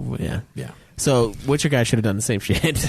But it's a great sounding game, and I think the voice acting. I think we can all agree the voice acting is top notch. Like, it is. It's so fucking good. Superb. This game. I'm pretty sure it's just the same in any other language. It was made into, just the amount of effort they put into this game. Yeah, and it shows. It shows way above other games that have come out that are this massive. Because most massive games, the biggest ones we've had experience with, are from Bethesda, right? Yeah, and the really voice acting just not up to par. It's anymore. nowhere near. Well, I mean, the voice of this. acting work is good. I mean, they use the same people for like hundreds of NPCs. You know how they got around that in Fallout 76? Just no fucking NPCs. Yeah, there you go. you're the voice actors. You do the work for us. That's what Fallout 76 is you do the work for us, as far as I can tell. Yep. Cameron's all pissed. Told you not to buy it, man. We fucking warned you. I still would have gotten... Okay, here's another fucking shitty thing. I still would have gotten the Power Hour edition for that fucking sweet helmet.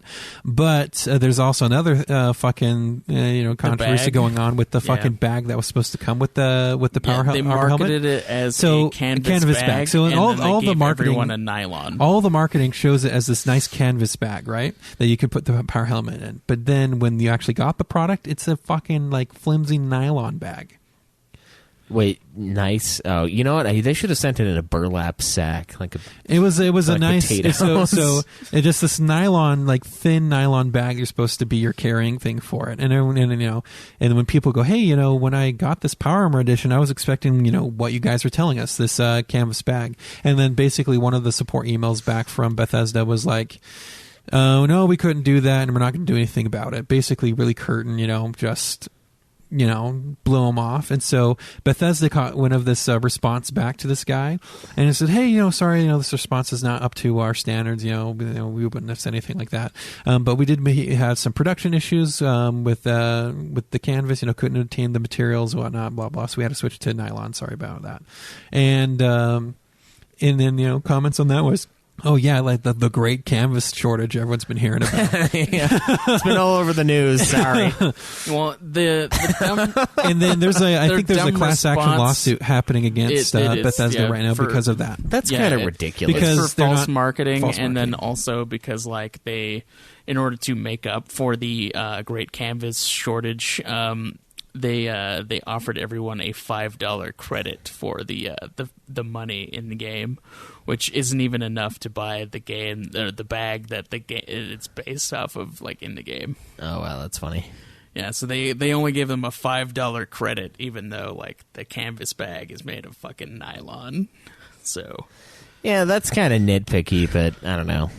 I didn't buy it. And did anybody apparently- buy it for the bag? apparently the Power Armor helmet is also made of really cheap plastic. Well, it's really most cheap. things are really cheap that you get for games. Like God of War is an exception to the rule. No, there's And you should know that. There's a lot of stuff. And theirs there's wasn't a that lot- expensive either. They're It was $200. dude. That's what I paid for the Final Fantasy Dissidia NT.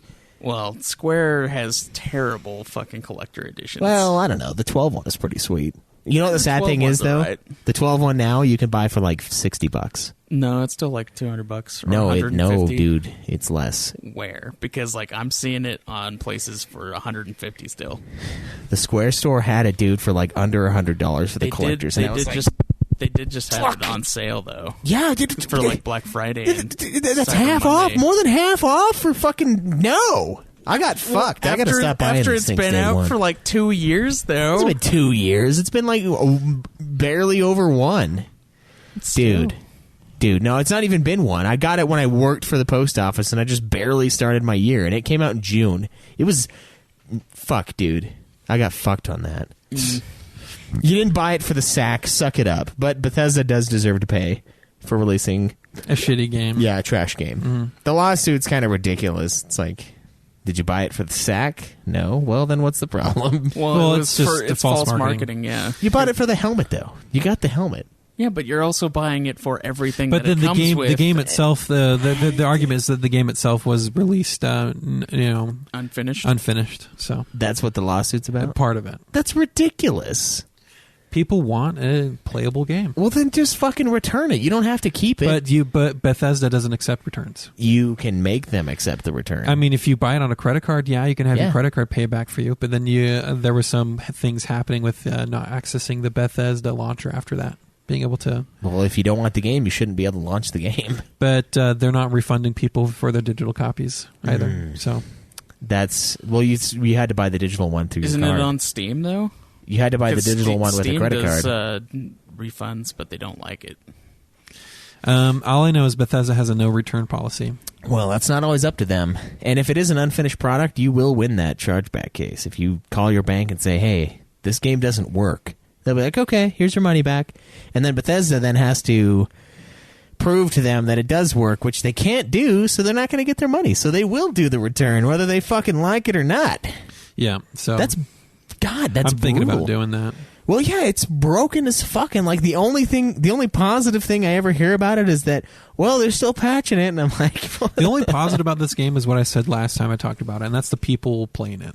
Yeah. Which is part of what they wanted, but you can't actually fucking create your own content in this game. I don't know. Well, yeah, I don't but understand, like, no NPCs in this game because you guys create the content. Like, what fucking content are you creating? There's not even any You get PvP together and for you to, like, and kill you people. raid and you do stuff and you fight the meager world events you can find, and then it's just like there's nothing else for you to do. Yeah, you can't, like, craft quests or anything. You can't like, create quests. You can't become a trader in the game. You can't. It's just this so empty. Yeah. The game is so empty. I mean, Rust even has the option to create, like, shops and stuff. And Yeah. You can, like, help new players out. Anyways, we're not here to talk about fucking Fallout 76. We're here to talk about the sound and music. Craig, sound and music for you. You gave it a 9, right? Yeah, Kevin? I gave it a 9. Okay. Because of bugginess with the sound. I think I'd give it a 9 as well. I have no problem with the sound as far as, like, bugginess, although it did cut out on me in the latest update. There were a few times where the music and stuff was too loud to hear exactly what was happening, but I had subtitles on. So. Yeah, there was, like, some of that, but some of the music is, like, it's alright, but, like, some of it's just, like, nah. The combat music another is funny amazing. thing I think is combat more music is fucking amazing. of design. You know how you do the Tris mission where you get all the rats to leave the granary? Yeah. Well, like several days, in-game days later, I go back to the city to do stuff, and I noticed the door to the granary like slam open and then close. And I look closer, it's just another line of rats that are still leaving the granary like 3 days later.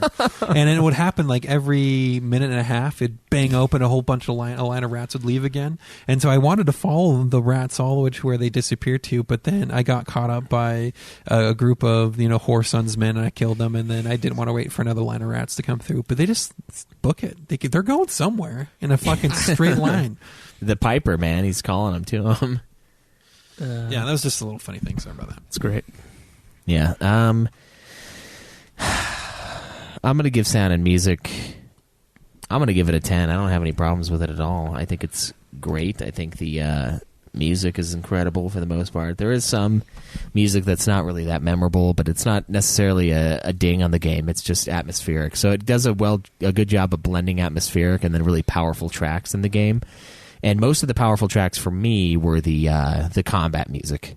Like, that was always spot on, and it's like so good. And like the way the music blends into the atmospheric music of the land. Like, you'll be in a fight, and then the music will, like, when you finish the fight, it'll just do like a couple drum beats, just like and then it'll like lead back into the atmospheric music you were listening to before. And I was like, that is so fucking cool that they did that. It's like one continuous track. It's never you're cutting to the battle theme. It's the battle theme is part of the main track. It's just when things pick up, that's when the music picks up. And that's something that I think God of War did. There's another game that did that intentionally with the music. Like, when it got more intense, the music would get more intense. Devil May Cry does that. When you get a higher style combo, the music gets like more awesome.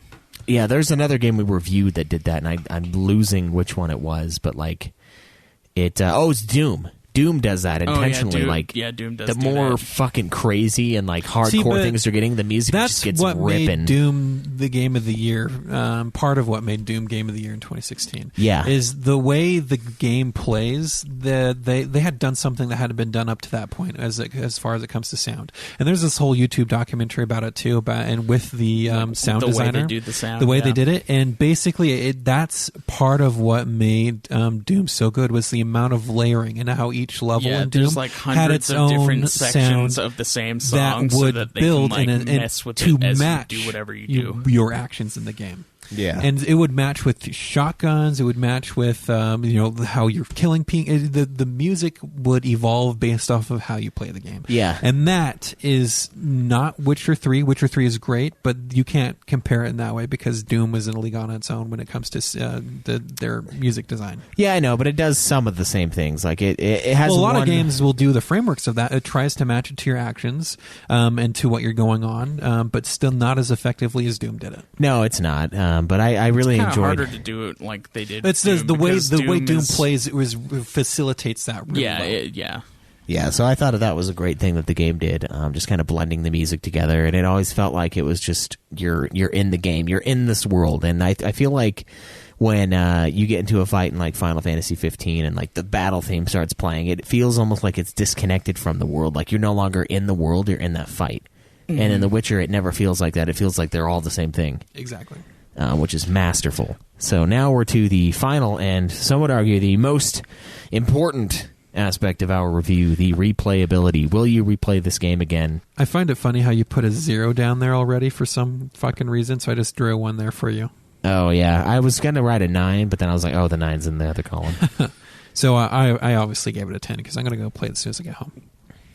Yeah, I'm going to give replayability a 10 as well. There's so fucking much to do. Like, how we've been raving about how there's a bunch of options and you can just choose the different options. There are even options for hunts. There's the one hunt that I didn't do.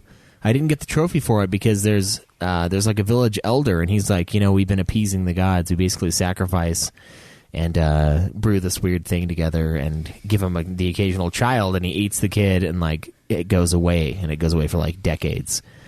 And I chose to like follow that old guy, and like I didn't fight the beast. I just saw the beast in the background. I gave it its sacrifice, and then the mission was over.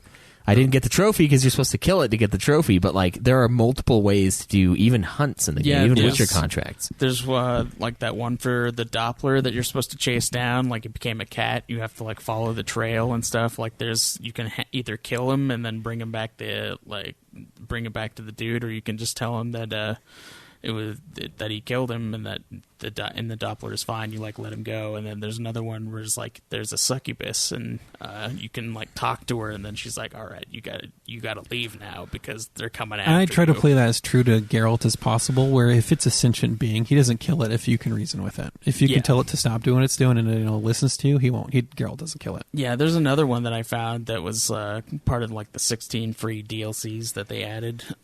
It was.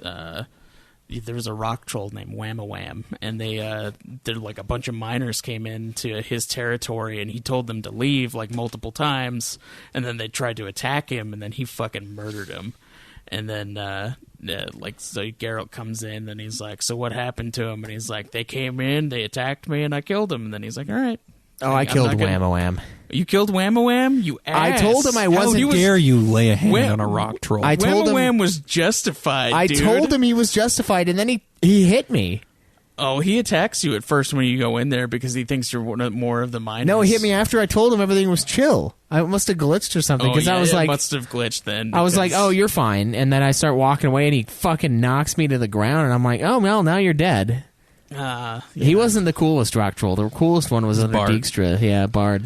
No, Bart don't lay a hand on any of the rock trolls. I'm pretty sure you can kill. So Bart this was something if you I was want thinking to. about the other day because rock trolls seemingly do have intelligence, but they do have difficulty communicating.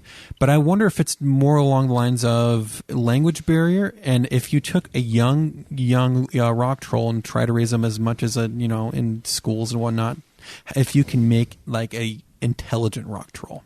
Probably could. And I want to see that happen. I want to see a fucking rock troll, an intelligent rock troll with his big old shoes on, his big old leather shoes, walking, so he can be a lord like so people. He can, and have him become a lord and like do stuff and be a smart rock troll. Did you do that mission? I didn't actually get them their shoes back. No. You didn't give them their shoes? No. Nah. Yeah, there's a bunch of rock trolls that want shoes so they can become lords like people. Yeah, I never went back. I really want to see that social experiment. Raise a rock troll and give him schooling from a young age, and so he doesn't have that barrier, and see how intelligent you can get a rock troll. I love that both of you like messaged me at one point being like, Bart is like the best character. Yeah. Dude, Bart's great. He was pretty fun. But yeah, there's a lot of choices to make. Like in the there's DLCs to play that add hours and hours of gameplay. Like they add additional like Witcher contracts, other side missions you can do. Like the main story of them take like a good chunk of time, and they like do weird stuff with the game. So you guys should really get into it. And then there's like for that Blood and Wine, there's multiple ways to do that ending. Like there's a bunch of different ways to like go about it, and it's crazy. There's a lot of replayability in the game, just like not even involving trophies. Just like by itself, there's so many choices to make within like combat, like going down different paths of differing from the way that you did it. Like I went with the like a stronger build with like the bear school armor to be like a big tank dude. But then you can go with like the cat style and be like really fast attacks and gain more bonuses that way. Just like there's a lot of different ways to play the game in just like the combat and not just the story as well. Yeah, I'm going to give it a 10. I want to play it again on hard. Basically, the way to play the game is to first grab the extra inventory stuff. Learn how to attach things to Roach properly. That's a big one. Learn how to sell stuff from Roach, because Schweiss had to attach stuff to Roach. Well, it wasn't that I had to. It wasn't that. It was because I had like so many Roach items, and I didn't know that I had to sell them to get them out of the way. I thought like a new saddle just was automatically applied. No. Yeah, and that takes a lot of weight when you have like 20 Roach items. Like I was getting overburdened. I was One thing I didn't like sell about anything in this game. the trophy system is when you take a trophy from a hunt, it automatically assigns that trophy to Roach. You can sell them. I know you don't want to. I don't want to, but I really since you get most experience from monster fights, and I ended up fighting monsters more than humans. I always wanted the trophy out that gave me more experience for fighting monsters. Yeah. There are a lot of great things to do in this game. I'm giving it a 10 as well. I barely touched Gwent. I think it's fun. Dude, you get a lot of experience for playing Gwent. The only time I ever won was when I like spent all my cards in one round, and I was like, "Yeah, truck that guy." And then it's like round 2, and I'm like, "Oh, I got one card." Oh, round 3, I don't have any cards, so I lost. And I was like, Gwent's a mind game too, but if you're really good at the mind game, it's good until they just have cards that you just fucking can't deal with. You don't have good enough cards. I think Craig's right. You have to start at the beginning. You have to start playing I'm Gwent. right. You have to start, because that's what I said. Oh, you have to start Gwent immediately and start gathering up the cards, and so you can progressively get better and then get the better cards from all the Gwent stuff you can do. If you don't do that off the bat, you're just behind. I mean, you could be a bitch. I never got turn Zoltan down his cards. You can be a bitch and turn down the Gwent I never got difficulty. Zoltan his cards. He's fucked. He's got to pay off his debt, which is why he's in Novigrad. He probably died because I didn't kill Radovid. Radovid probably killed him. You get those cards in the end if for doing that mission, because like you end up killing the dude that like wants his debts.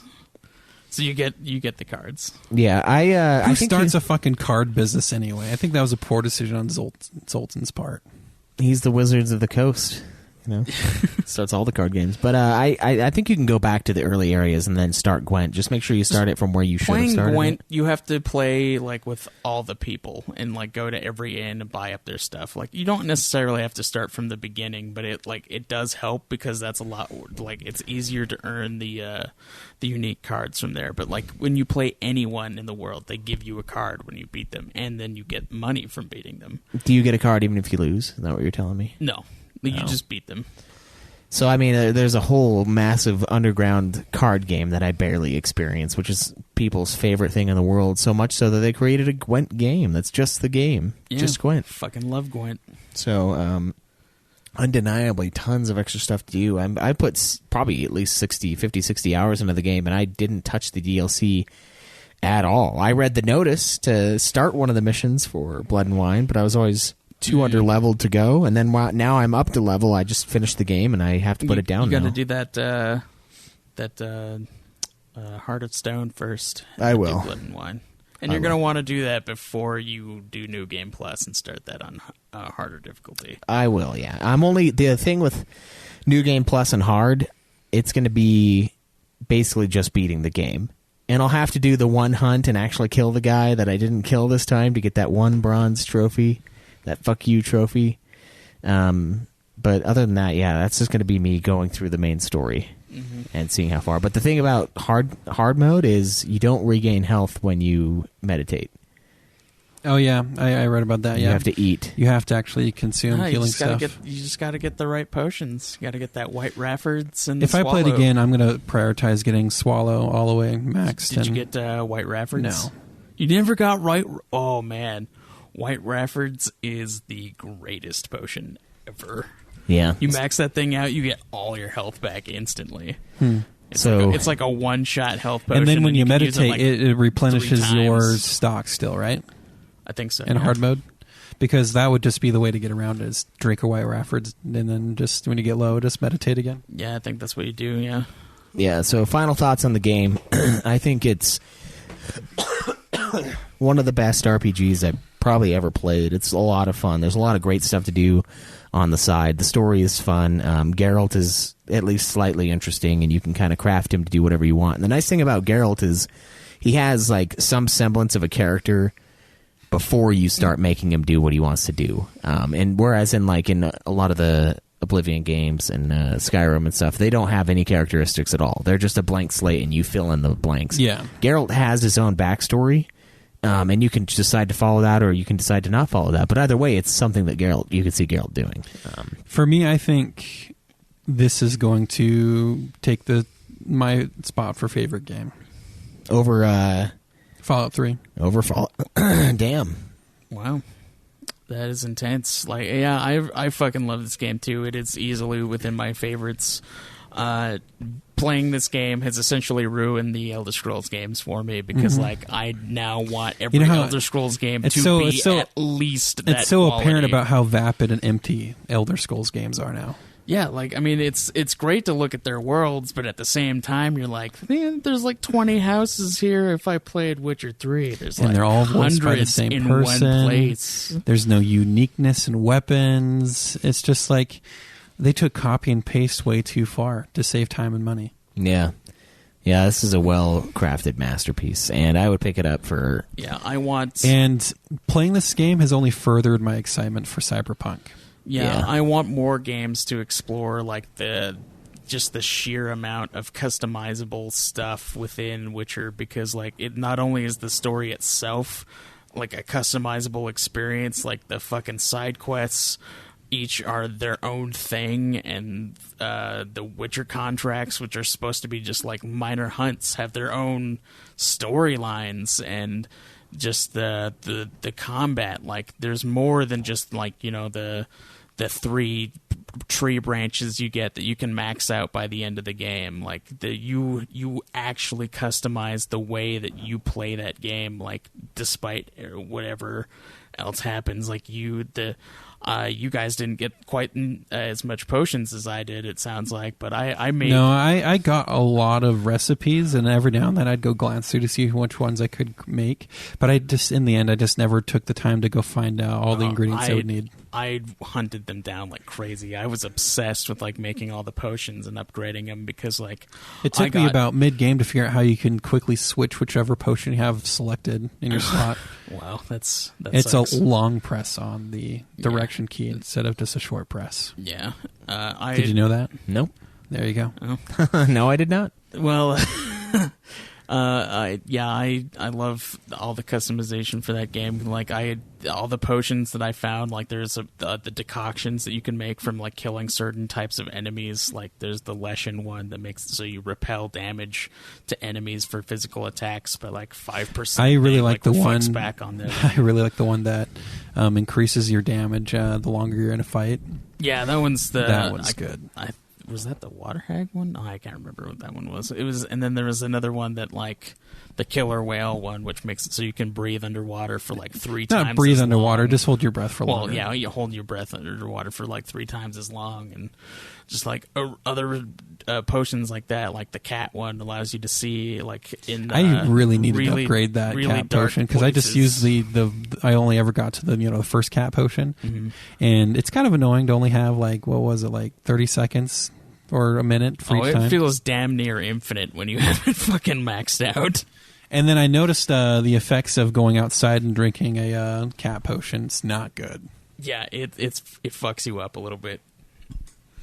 But yeah, there's a lot of stuff to like. There's a lot of decoctions you can rely on for like an alchemy build, like a bunch of other stuff. There's a lot of ways to play the game, so it's nuts. Yeah. And I want to see that in other games. Yeah, definitely. So we all agree it's a fantastic game. The scores for this fantastic game are as follows: story, 10s across the board; gameplay, 10 for Craig, 9 for me and Cameron; design, 10s across the board; sound and music, 9 for Craig and Cameron, a 10 for me; and replayability, a 10 across the board, for a 49 out of 50 from Craig, a 49 out of 50 from myself, and a 48 out of 50 from Cameron, for 146 out of 150, which roughly translates to 97.3. Drop it down to a 97 out of 100 for The Witcher 3. And this game on Metacritic has a 91 to 93, depending on the version. So pretty close. We blew it a little harder than everybody else, apparently. The game had some glitches and stuff in the beginning. But it's been since been patched out and repaired in our version, which is the ultimate version of the game. I picked it up for, I think, $30 on the disc for the complete edition. You guys got it on sale for like 20-something. Game Informer gave it a 9.75. Yeah. Yeah, so a lot of them are perfect scores, a couple 8s here and there to kind of diminish, but it's a great game. It's a lot of fun. It's a very interactive world. I recommend everyone play this game if you haven't already. Yeah. It's basically all you could ask for in an action RPG, I would say. It is. Third person, too, which is weird, because I've been so used to like the first person shit. Yeah, I really, because of this game, I really want to see Elder Scrolls focus more on like being able to do third person mode. For a lot of the melee stuff, I would be third person.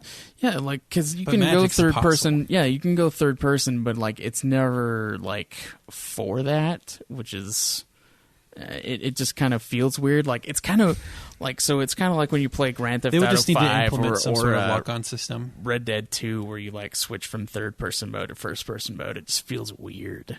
It's kind of the same way with Elder Scrolls for me. And yeah, a lock-on system would be nice. There is a lock-on system for Witcher, in case you two didn't know that. Oh, I knew. I used it, yeah. Yeah, it's nice. Yeah. So, yeah. Good game, guys. Make sure you pick it up and put a few 100 hours into it and enjoy your time. And glad we got the opportunity to play it. It was a great game. I mean, in the beginning, like Cameron said, it takes a few hours to get into, but once I did, I no longer felt like disappointed that I was playing it over Red Dead 2. Because this is a very good game. And like some of the people at work were giving me shit. They're like, well, I mean, have you played any more Red Dead? Have you played a Red Dead Online? I'm like, no, dude, I'm playing The Witcher. And they're like, is it really a better game? And I'm like, I don't know, but it's a really fucking good game. Like, I don't know which one's better yet because I haven't finished Red Dead, but Witcher is fucking good. Yeah. So I don't care that I'm not playing Red Dead. I mean, I do deep down inside, but like, doesn't matter because I'm playing something great. Yeah. And it's not like I was playing Digimon Cyber Sleuth Hacker's Memory instead of Red Dead Redemption 2. I'm playing Witcher 3, so good game. Pick it up. It's great. It is. Yeah. So, anything else to add?